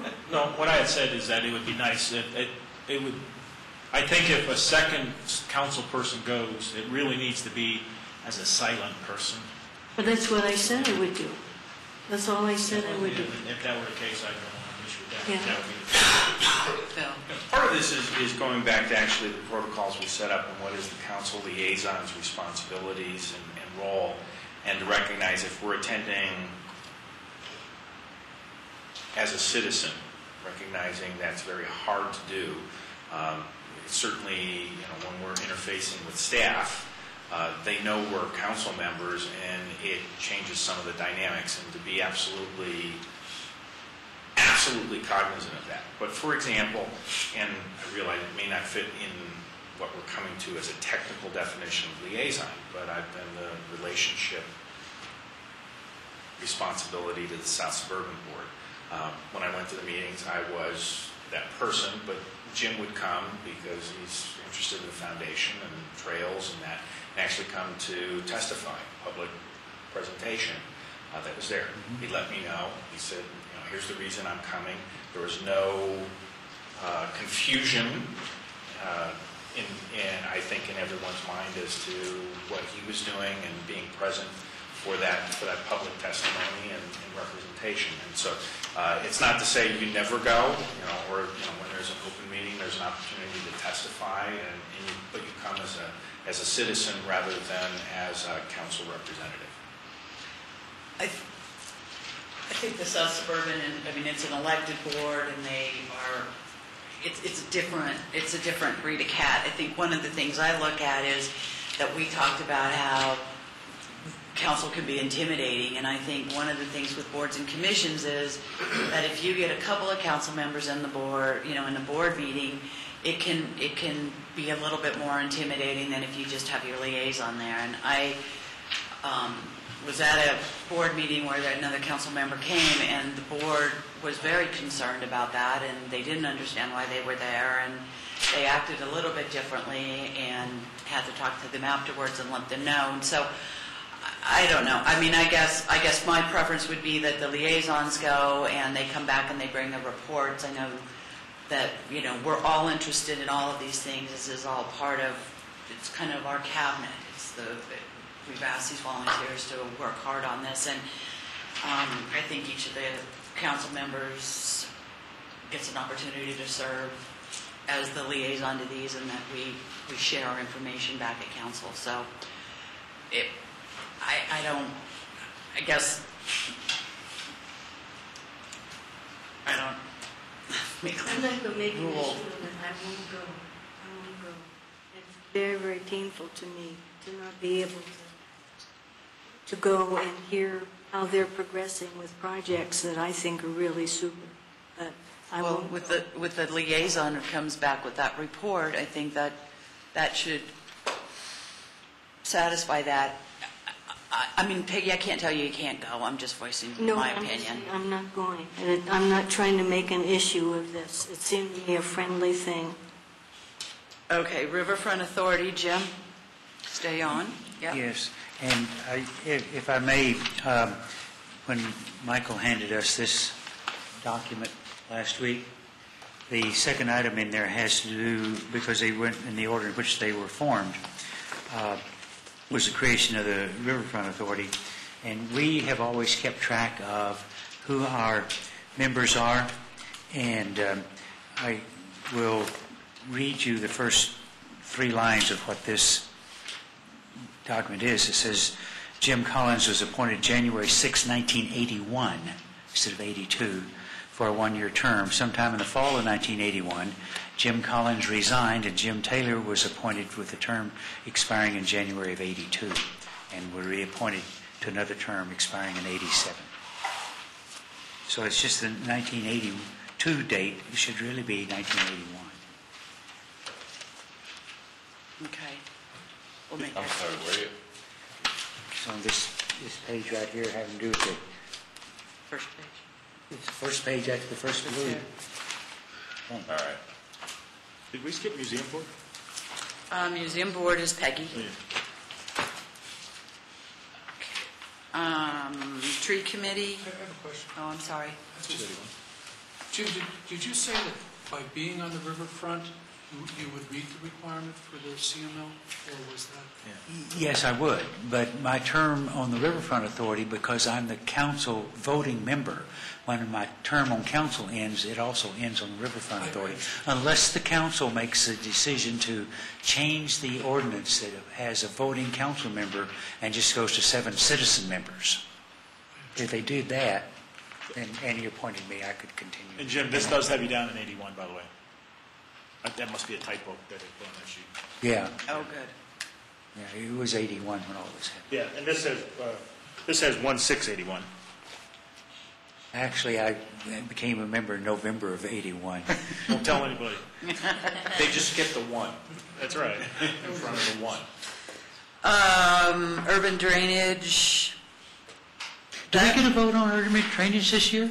I don't know. This was something Doug had done, and he mentioned that he had done urban drainage, and I needed to check into it. That's why it's on there. I thought those were governor appointees. Well, and then I read something, and it said that it was. Yeah. So I haven't gotten the call from the governor, and I think Doug's resignation, he's not showing up to meetings, so I have no idea.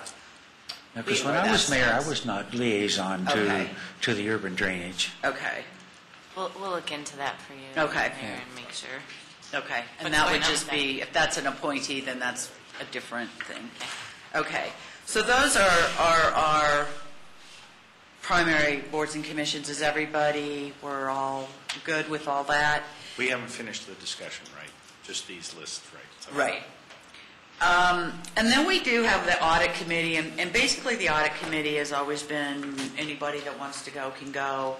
Currently, we have 5 council members that are interested in it, and it's just an internal committee. So unless anybody has any issues with that, I think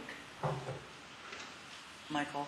So I talked to Doug a little bit about this, and I think because I questioned, as it says in here, discuss the purpose and role. And what I got from him was that it was a committee that was created probably a while ago when there was maybe more management issues that were coming out of the audits. His take now is that there are either none or virtually no management pieces. So I just questioned, what is the purpose? Why do we have an audit committee? If, especially again, I'd come to, if there's 5 people who are interested, if what we're talking about is an audit presentation by the auditors, let's just do it in the council meeting, and we can do it as a study session, and all 7 of you can partake in it. So this might be one that, if the council is comfortable, that we put before the task force, bring in Doug to really talk about what's the purpose and why is it there. One is, if you're going to have the special meetings, you can, I'll withdraw, but I think taking a look at this, now that we've put in or reinstituted the possibility of study sessions, this would be a great study session opportunity, as would be my thought. Okay. I may be the only one around here with the history, but I think the audit committee came about in the past because of audit report that was coming forth that was not very pleasant for the city publicly, and it was a previous financial director that it was aimed at, and they decided to hand it to an audit committee instead of the full council. And that makes sense, had that been the case. Back in, I remember in 2007, John Ostermiller and I were on it, and there was a fair amount of active negotiation with CPAs and the auditors at the time as to what exactly was going to make it in their management letter and why. Yeah. But like Doug Farman said, I mean, really, the last couple of years have been squeaky clean. Well, we're getting awards now. Yeah. So And we will continue to get awards. Yeah, and if Doug's listening, scratch that squeaky clean. It limited issues. Getting awards don't mean you're squeaky clean, though. That's true. I wouldn't say squeaky clean. It means we have a nice format. Well, let's say there have been an awful lot of management letter comments that the auditors are raising of any material. As long as we have a review of what's going on. Yeah, no, absolutely. I mean, and there is the requirement for the audit presentation. The auditors come in as third-party neutral parties. I think we have a requirement in the charter for rotating those auditors so that it's not the same people who have been auditing us for the last 10 or 15 years. So, we have an option. I think we're under a 5-year contract now. Yeah. We can do 3 or 5. Yeah. So I would propose that we just bring it forward, the audit forward to the full council, and we can certainly do it in a study session and allow for a full review and discussion by the full body of the council for that.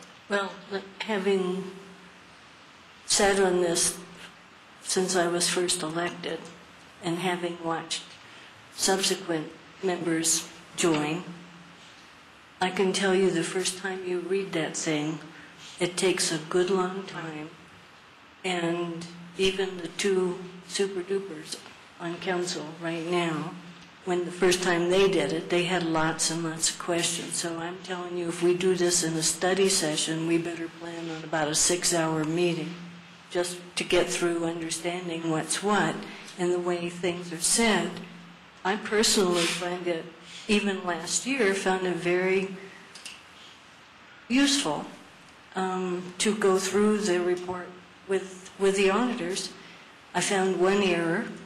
So wouldn't you, though, expect that conversation happens at In a a study session in a public? In a 6-hour meeting, I'm telling you. So I'm just saying. If that's what it takes, I would just put it back on. I mean, I do not use the word transparency because I think we should just be transparent, but shouldn't that conversation occur in a public forum as a study session? And that's fine. I don't object to that. I'm just saying that it is a challenge even for the people who know how to read these things to assimilate. And I thought the dialogue the committee had all the times that I have been on was really good. and that the council also still had the opportunity to read it and ask questions at regular meeting. So, I'm probably going to miss being on that if, I mean, we'll do it publicly if that's what we're doing, but I'm just saying that, I appreciated having the opportunity to have those discussions. That's why I said I can withdraw from it if folks want to continue with that. As the manager, I just want to know why we're. Right. And even with the subcommittee that we had subcommittee sessions. I mean, we dealt with health benefits reserve separately and our self-insurance pool. We dealt with the reserves for fleet separately. I mean, even within the subgroup, there were even interest areas that we. And I think it doesn't preclude having. The other issue was what do the reserve levels need to be? Right, and that was we had that because of the GASB new requirements, and so there may be reasons to have some additional sessions that are in addition to the study session.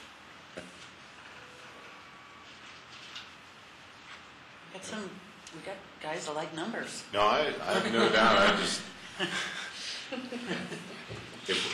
And maybe what was throwing me is the word audit committee, because for me what that means is the auditors come in, they do an audit, and to Councilman Taylor's historical comment, that's what I would expect is if we're so screwed up that there needs to be some clarification or some strong direction. If what we're talking about, which is more what the two of you have just alluded to, where we're talking about reserve policy making and things, those are things that I think we would, again, put in a study session.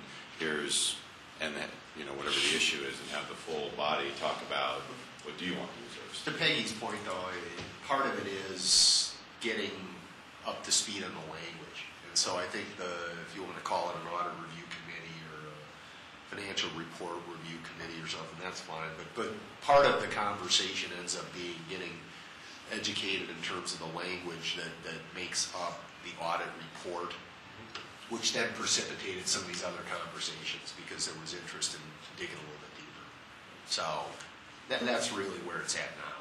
It used to be a lot more substantive in terms of internal controls. Okay, the Littleton Fire Protection Partners Budget Committee, Bruce, I think consistency and carry through is good on that. You've been real involved in the contract. Everybody okay with Bruce staying on that? Okay. Going back, are we eliminating the audit committee entirely? Was that the decision we made? That it's going to come back to the council as a whole? Well, I heard that it was going to come back as a study session. Yeah, I would just bring it back. I mean, if there's an interest, especially for the two new members, that you want to sit down with the auditors and walk through from an educational standpoint, I would suggest that. Yeah, then I think let's set that up for the two of you, and if anyone else wants the education. But I fully would anticipate that the discussion around the audit and any subsequent direction, the seven of you would want to have that conversation, again, separate from education. Sounds good.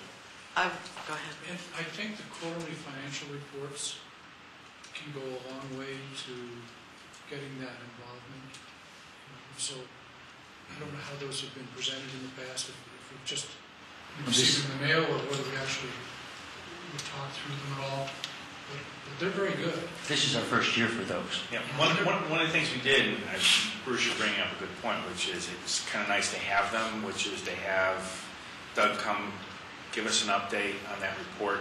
We did it this last year because we actually budgeted slightly an imbalance in the general fund, and we wanted to make sure, in case things happened, that we weren't just leaving it all up to staff, but you were giving us kind of a little bit of a scorecard and what that looked like. All about that. And I would say if we're going to have a study session regarding the audit, I would highly recommend that we look at planning something under 2 hours, that we get the audit committee or the auditors to put it in layman's terms, because if we're doing it so that the public can 6 hours of that is not going to keep the public's attention, and it's certainly not going to give them the information that our intent would be. So a Reader's Digest version of that the layman could understand would be great. If we have council reps who want to spend some deeper time on that and work with Doug, I don't have a problem with that. And we'll go ahead and sign it too. Yeah, I need. Phil? Well, if we're okay with that list so far, I wanted to at least have us discuss some other relationships that we might have, or at least consider.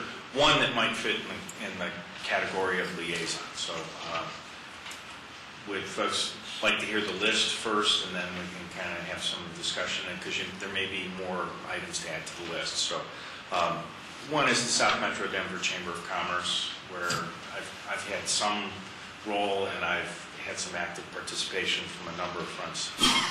Second is the South Suburban Park and Rec District Board. Third has been the Historic Downtown Littleton Merchants Association.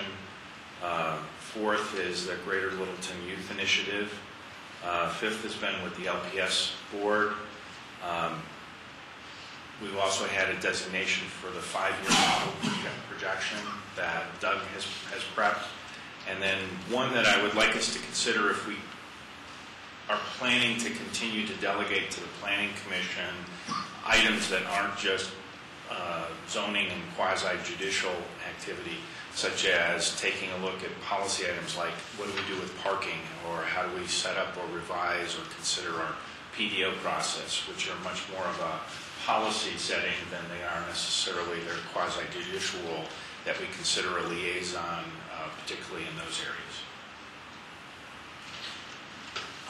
Jared. And there may be others that folks want to add. Yes. As many of you know, we set a BIAC committee, and I'd like to know if there's any interest in revising the BIAC.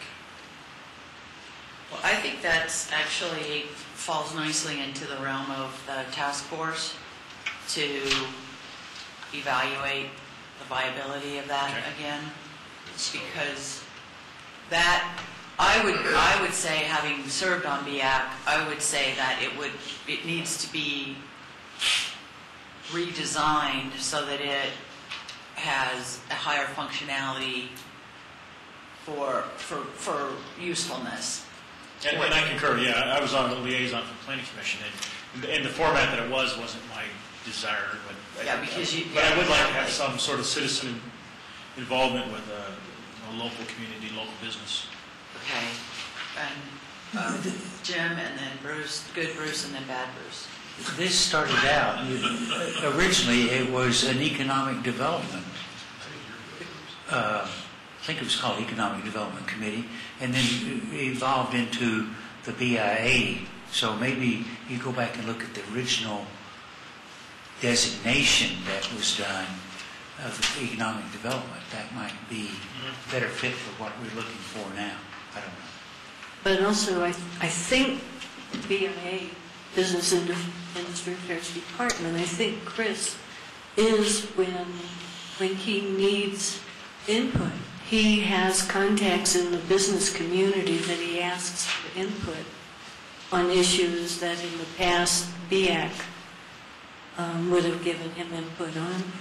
Well, what started happening with the BIAC was that they were using Chris as a resource for their report writing back to council, and it was what was intended to be a group to help serve Chris and help it turned into Chris serving that group. And so what do we need? How do we get it righted again? And I think it's just perfect marriage for the... Yeah, because when I used to go to those meetings, it was Chris really, he was the man. He did it all, including the report, and the other folks just kind of went there and added to it a little bit, but he did all the work.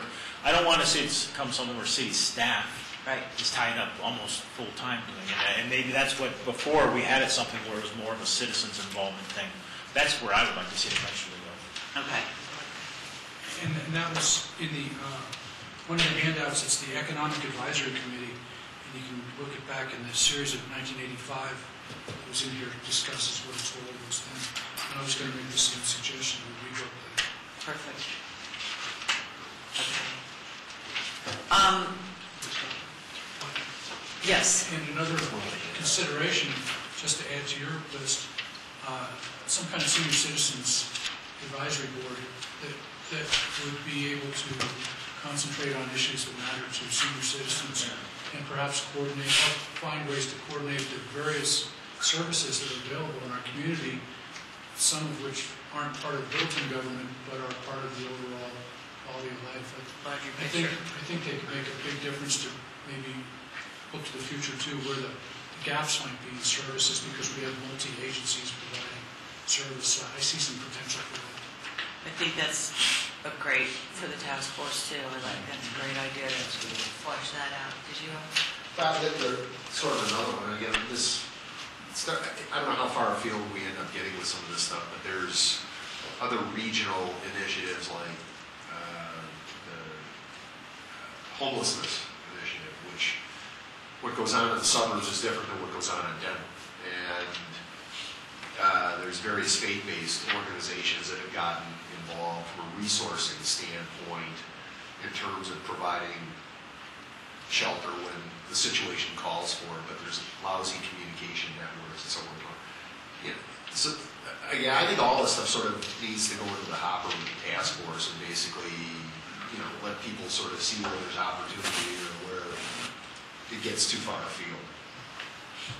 I just didn't want to, the ones that I mentioned are existing or have been, so I don't want to, I'm not looking to toss those over to the task force and saying, I'd like to see something that we do to whether we change the name from liaison or somehow change it. When I was with the South Suburban Board,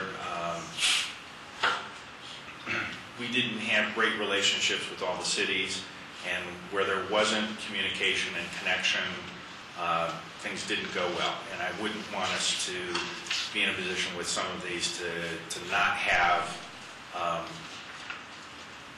at least a primary person that we can say is among the seven of us is someone that's out there having some interface as a face that as opposed to necessarily things getting escalated in the wrong way, in a non-constructive way.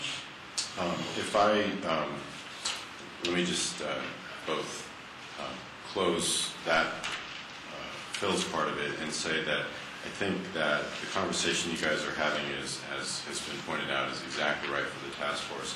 I will add that part of what I will be asking the task force to consider is once the council has gone through their goals, because that to me starts to be that long-range thing, and I talked to Councilman Beckman on the senior piece of it, is I want to make sure that we're really thinking about what it is you're trying to accomplish for the community and what is the best procedural way to get there, and a board or commission may be the way to get there. But if the council is comfortable after you get through the board, the goals and objectives, then part of what I would expect is that the task force would be looking at, are there some of the high priority goals that the council has identified that would be served, whether it's, because I'm going to throw out to that committee just as a heads up, the use of ad hoc committees. I'm a firm believer in ad hoc committees where you're bringing people together for a very short duration for a very specific thing that they're passionate about. And I guarantee you're going to see a much larger number of people applying for it. You're also going to see names that you don't normally see. You normally see the same 10 or 12 people apply for this committee or that committee. You start to bring them together. So the point is, I think there's some other pieces to Phil's comment that will be kind of that future piece of it. And then if I could recommend that we go back to Councilman Cole's discussion of what should be or have a liaison, because that starts to get to, I believe, Councilman Zernanek's thing of these, because the mayor and I did discuss as we put together what is before you, these are the ones that are owned by, if you will, owned by the city, where they are your boards and commissions. Now we're starting to talk about what are those other components that you as a body want to make sure that you are saying. Bruce Stallman will be the person here as opposed to, I think I'd give an example of what's currently on the list of AARP. Is that something that's in the 2010 list, I think, or 2010, 2011?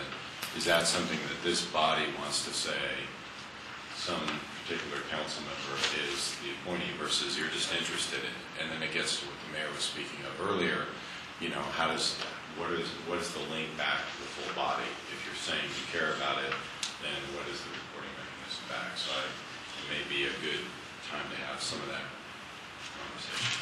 Well, one of my concerns with the liaison thing is that I see it as an appointment, and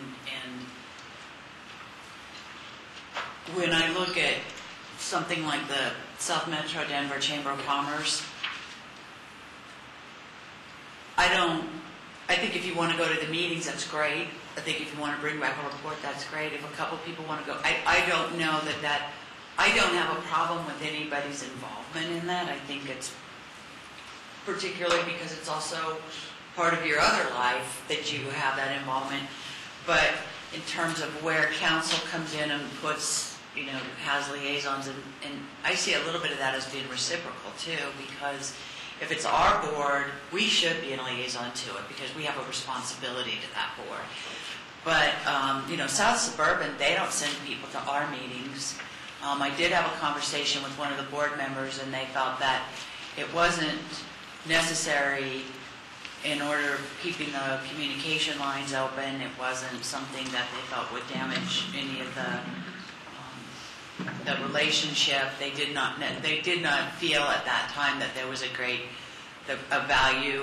They were getting weak at their minutes from all of their meetings, so we have that. That is probably something that may require additional conversation with some of the board members to get a more full-blown, and I think that may be task force conversation. Just going through the list, Hoodlum, Jim, I think that's something you are...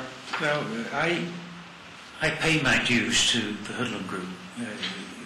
I don't ask for reimbursement from the city. It's $200 a year to belong to that group.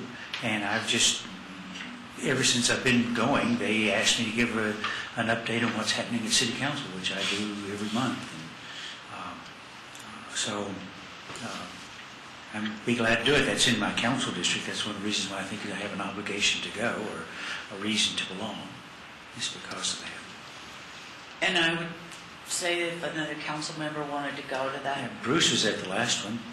And occasionally they'll have a subject that comes up that might involve another council member or something, okay. GLYI, I know Peggy has attended that, and I think that's, again, another one of those that it may not be necessary for us to appoint someone, but you continue to go. I think there's an advantage in having a council member appointed to some of the ones that Phil identified that we have been doing. Not all, and he didn't mention AARP, but some of the ones he did mention. I think LPS, I think it's good public relations to have a council representative to that. I think since we invest in South Metro Denver Chamber, I think it's good to have a liaison to that. And I do think it's good to have one to GLYI, given its connection to both LPS and to the city in other ways, the history of that. Maybe some of the others we wouldn't need, but I think those three, the networking that goes on, that it's hard to put the finger on the value in a strict sense, I think is really valuable. So maybe if Bruce would comment about whether he thinks that we really need one for LPS. No, I think my plan would be to continue going. I thought it was a good idea a couple of years ago when he asked, but more was volunteered for it. And Keith Gardner from Centennial City Council shows up at most of the meetings with me. You know, we were able to coordinate with him and support the Safe Routes to School program. So there's a lot of overlap between the constituencies of both organizations, and I think they very much appreciate it. They appreciate us showing up and have said on more than one occasion they'd like to start sending some of their reps to our meeting. That'd be good, Jim. May I suggest that the task force take a look at that we have liaisons for our boards and commissions that we've appointed, and that we have an outreach positions for all these others that we don't appoint. And so, because there's other things that hadn't even been mentioned tonight. For example, I'm on the Transit Alliance liaison, or actually appointed for that. But yeah, and E470. But we need to go back and do the tree committee, because we didn't do that. Oh, the tree committee's Peggy. Oh, we did? Okay. I missed that. And outreach may be the best word for it. I will tell you one of the things that I felt good about is I may have interest in more areas than I can participate. And having Bruce attend the LPS board meetings, and when I was with South Suburban, it wasn't just South Suburban, it's the foundation, it's Hudson Gardens, it's that, I mean, there's a lot of Littleton that's represented in what's there. And at least I felt, if questions came up, I knew who there to talk to. It wasn't just with the board, it's also with their staff. And that was one I was willing to rotate, help in a transition so that someone could be next meeting is 5:30 tomorrow afternoon. Those were ones where I felt some comfort that there was somebody that was primary from the council that was going to take that on. So I understand what you're saying. Anyone's welcome, and other folks have attended on occasion. South Metro Denver Chamber, but I kind of felt, and I felt some responsibility. So if we go without a designation, I don't know if designation is the right word, outreach designation, then I'm going to feel a whole lot thinner than I might feel. To South Suburban, that's your point. Is that the one here? Well, and I'm saying in these areas to say, hey, I know Jim's going to the local meetings, or I knew Bruce was going to the LPS board meeting. I guess I would recommend that the task force look at these, and if they're designated outreach, what does that mean? Is that a council liaison appointed? Is that a council volunteer that goes? And so they bring that back. I think if you guys enjoy going to the ones you're currently going to, I don't see any reason to change that at all at this point. I was willing to take the South Suburban one and particularly rotate, because I wanted to rotate it when Doug was there, because I came from that board, and I said, I think having someone else on council would be a good thing. So that would, that's one that I would put out there and say, if someone's interested, I can help on a transition for that. Jim? Well, I think either you're going with portfolio or you're going without. If you have a definite appointment, I think you carry a much different role and responsibility than if you're just going to attend because I want to go to the South Suburban board meeting tomorrow night. And I think there's a big difference in that. And there's a difference in the people with whom you are meeting with as to how they look upon you as a Littleton City Councilman being there. Okay, to wrap this up, it sounds like South Suburban, is everybody of like mind that we should have someone representing on that at this time? Phil, sounds like it's time for you to move through on that.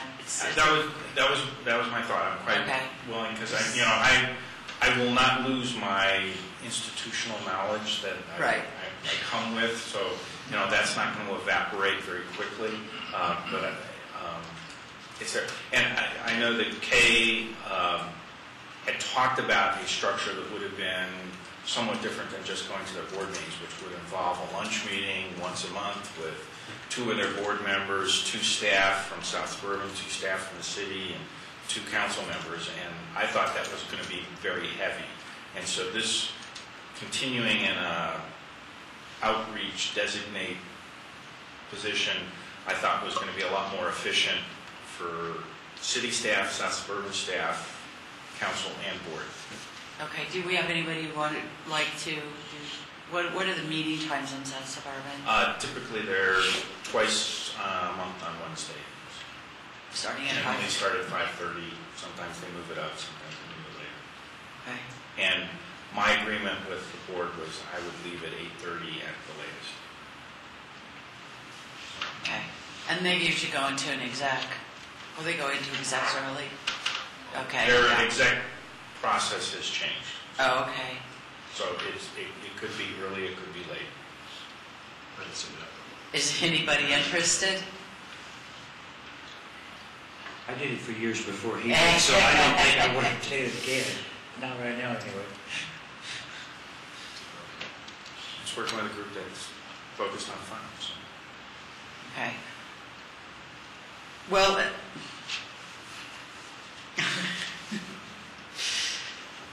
do you want to continue to go? All right, Phil, thank you. So, you know, it's the one that, you know, Okay. It's a tough time, I think, for a lot of us, too, and it's kind of a heavy schedule, as you had indicated. Maybe what we do is the task force looks at a way that we can continue to have some sort of presence and communication back and forth, and I mean, that might, you know, that's just adding to the list of task force things to work on. The other, is there any other issues with any of the other ones that were brought up, I think? the only one I expressed some interest to Doug, and if we're going to continue the exercise on the 5-year projecting model, recognizing that's a seasonal item, behind having some interface to that. I realize that's not a board commission, but you know that was on our list previously. It's not to preclude any other involvement, Mr. Stallman. I'm not looking for you to hand that off. It is that I spend a lot of time doing projections anyway. I think that's fine. I think if council doesn't object, that's kind of a volunteer board, or, you know. Yeah, I worked with Doug on it last time we did one, by virtue of having some tools that are pretty specialized in it for computer analysis purposes. I'm not going to bring the tools. And he's going to have to do that work. I'll bring ideas. Yeah, I'm happy to do it if there's an interest. I would just second Peg.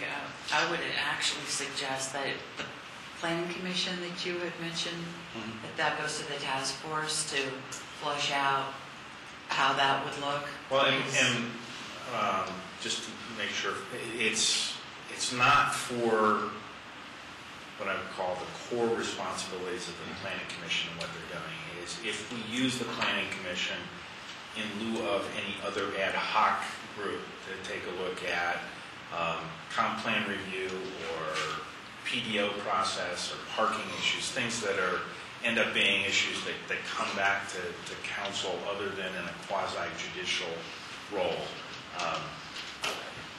Just my experience over the past 2 years is we could have benefited by having a little more of a communication back and forth. Peggy and then Jim. Well, I'd like to see us actually have liaisons to LPS, DLYI, and South Central Denver Chamber. And again, part of it's the portfolio thing, whatever, maybe some others, but I would like us to not wait for the task force, but to go ahead at least now and have those three. And you're on the Transit Alliance too, right? Mm-hmm. So those 4.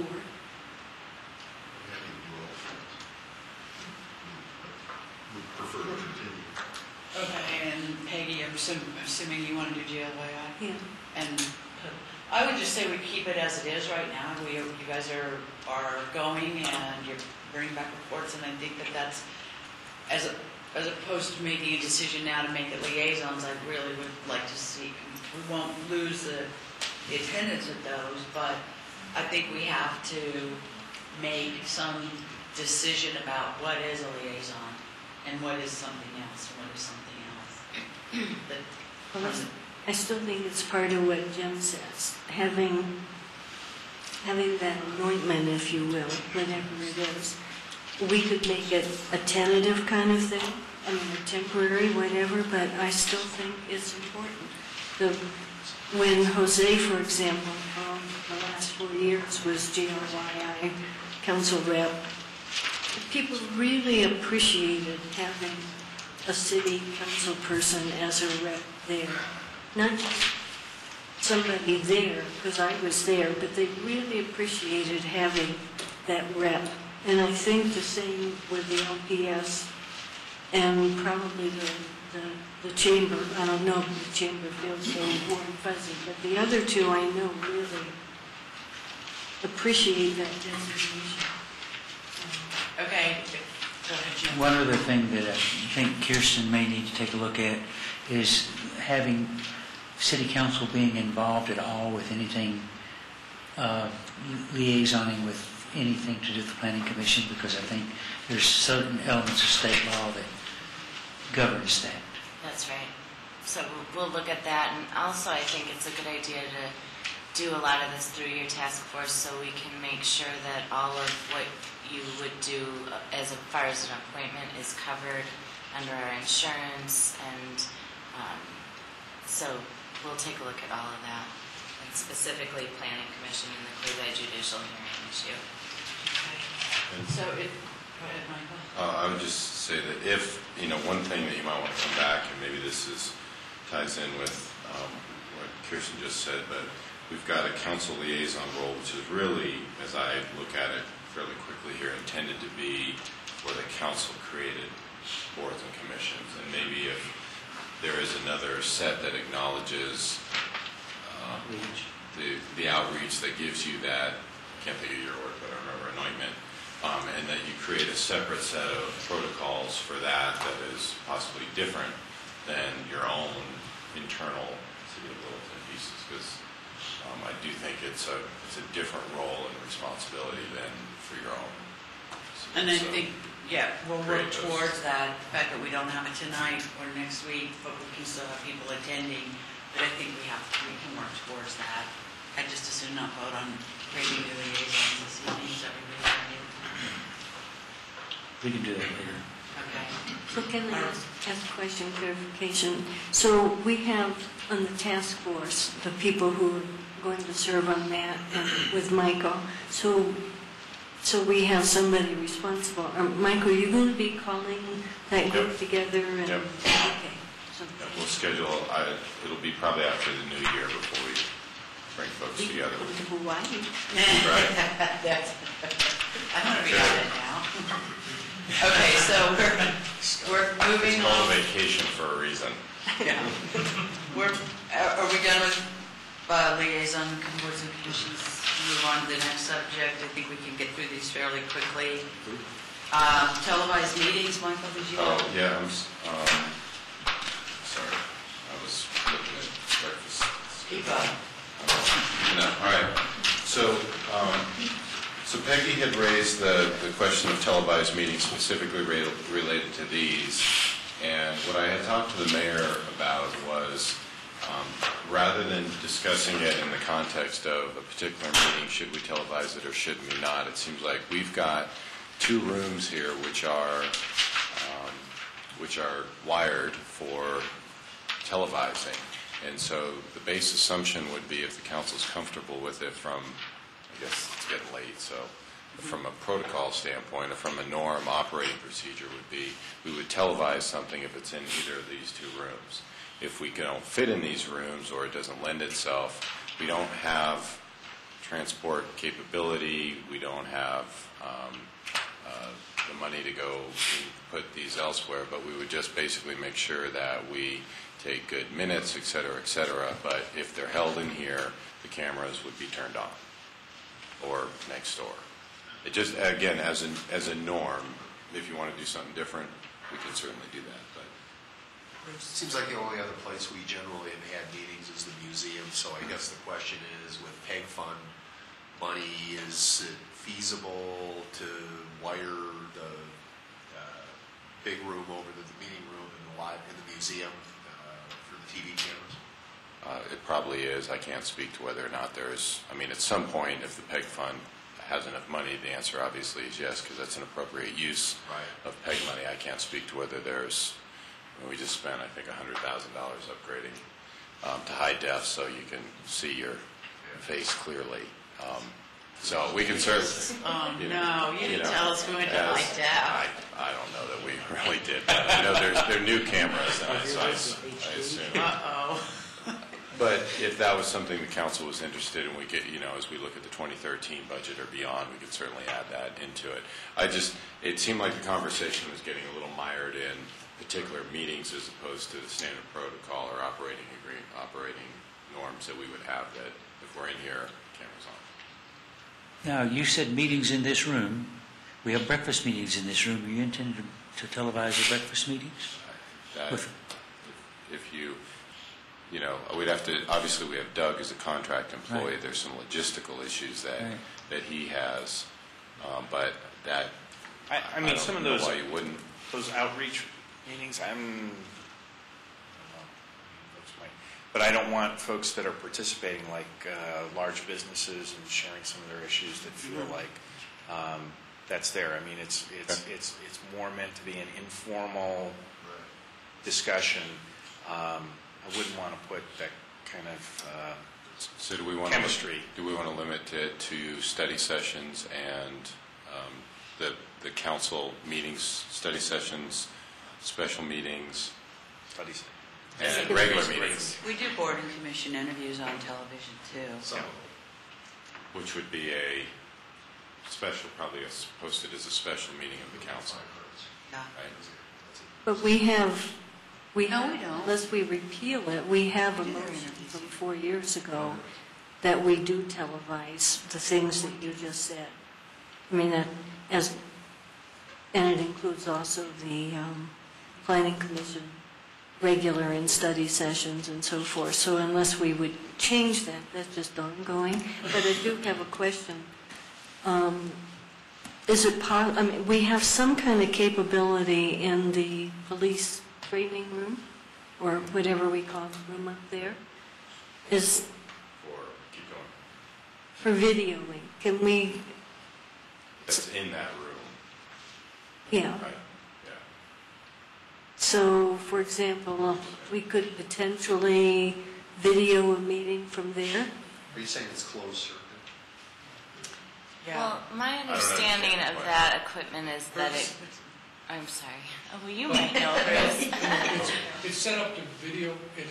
There is a mobile video conferencing unit that can be moved from space to space in the police department area, but it is only a video conference, and it's very limited. It is not something that would meet the requirements of televising a meeting, like with the cameras and the whole I guess, and that's why I didn't understand what the question was. So then my question would be, could we not wire that so that it could be used for workshop? Oh, because you're saying it's a larger room. Right. Okay. It could be used for workshop and then potentially be used to broadcast meetings, training sessions that we could make more money off of with the police or other groups that do training. Yeah, anything's possible. I guess the question had come up about televising the council meetings, and we've got to get, rather than talking about the individual meetings, which we're now talking about, I was trying to figure out, was there a standard, if we were in this room, did we turn the cameras on, assuming that we had staff to do it? It sounds like from Councilman Sinanek, there are some times when we may not want to, they're all public meetings, so people can come in here. It's a question of how. I think the general rule of thumb has been our regular meetings. Anytime we meet in there, the cameras are on, and I think when we're in here on a work or a study session or something like that, or if there's something that is, when we do our board and commission interviews, we do it, but other than that, yeah.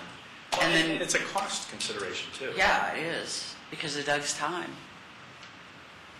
But I still would like the workshop televised, which would mean we'd have to have it. We're not going to talk about that I tonight. know, I'm just saying that future discussions. Okay. And Keep that. we're going to talk about the whole concept of the workshop at another time, so don't. Okay.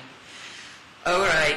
Are we okay on all that, the televised? Clear. Okay. Thank Next thing is, this was on my list. I have would love to hear from you as to what you would prefer your title be as we're having meetings and I call on you, and I've been using first names.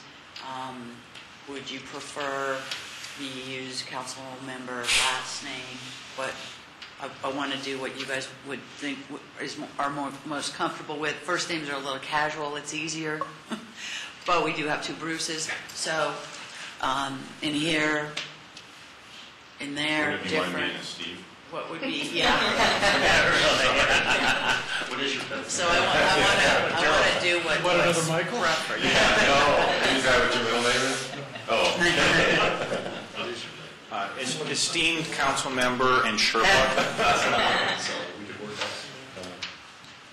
I have a preference? I have a 56, 57-member board of directors that Dr. Cotton, I call everybody by their first name. I'm fine with first names. I call my doctor by his first name. Okay. First name's fine. Okay. Okay, thank you. Council outreach schedule, which I think we have the breakfast schedule, but And that's really that would be our outreach. Yeah. Okay. It's the breakfast discussion. So what we've got is, everybody have this one, the current city council breakfast schedule, and then underneath it, 2012 group suggestions. Everybody got that? Here, Peggy, I think it's there. It just got handed out tonight, Yeah. right? Marlon? Right. Yeah. Yes.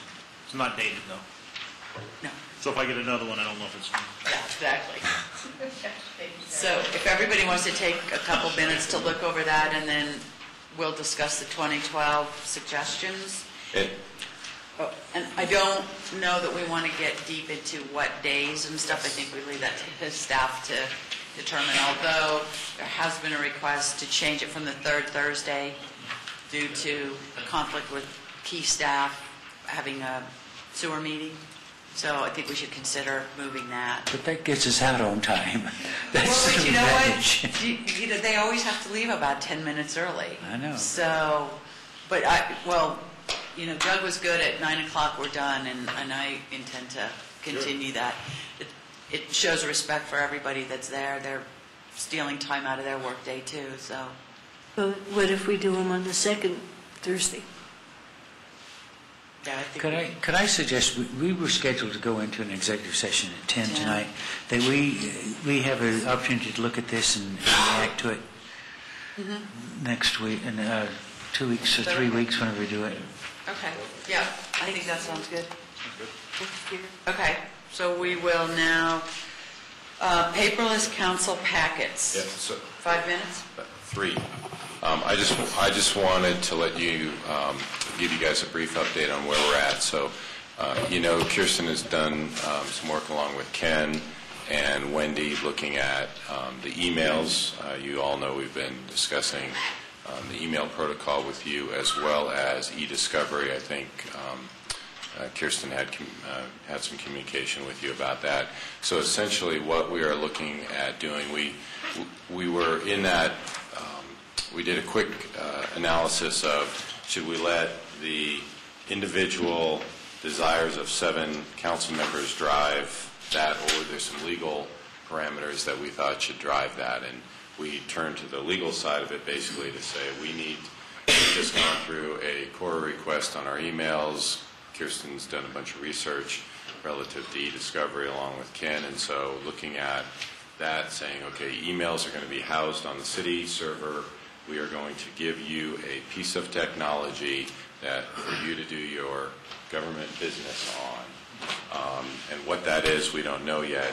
So we've made some strides in this case. Now we're starting to look at the user side of this, basically saying, okay, what software would we use? Adobe is an example, where you can go in, read the packet, and make those comments, make your notes on, paragraph 3, you don't like it, or whatever your comment would be. How do you, in the most easiest fashion for you, do that? So the staff's now starting to look at the user side of it. We hope to come to you in early January with some alternatives. We're probably looking at either a tablet technology or a laptop technology for you to look at, and then we'll do some quick training so you guys can talk about what particular technology you like more than others. Glad you use the word quick. Yeah, no, but just know that it's moving forward, and there's other. We just had 2 large files, PowerPoint presentations, I think they were, and so we've got staff looking at, is there a way that we can house those in a particular place so we're not sending gargantuan emails to you, but there's a way that you can go, and Ken's probably got much more appropriate terminology than I'm using, but essentially a place where you go and find in the repository all of the files that you're looking for. So just know it's coming. We've made some initial determinations based upon the legal side of it, which will have some implications to some of you. I think virtually none for the mayor because she uses her email, or she uses the city solely for that. And so it's coming, and within the next 30 to 60 days we should be ready to roll out some options for you. Hopefully closer to 30. Learning curve. Yeah. CML, the webinar tomorrow at noon will provide some insight, right, for those of us who I haven't have done no this. clue whether that will provide. I'm not clear on exactly what they're going to cover. I know which YouTube is going to have her show. Right? Yeah. We go to Yeah. I mean, yeah, they'll probably talk at a fairly general level about paperless packets and the benefits of it and the different technologies that are there. And yeah, it certainly might offer some insight for it, but I think we're certainly moving down.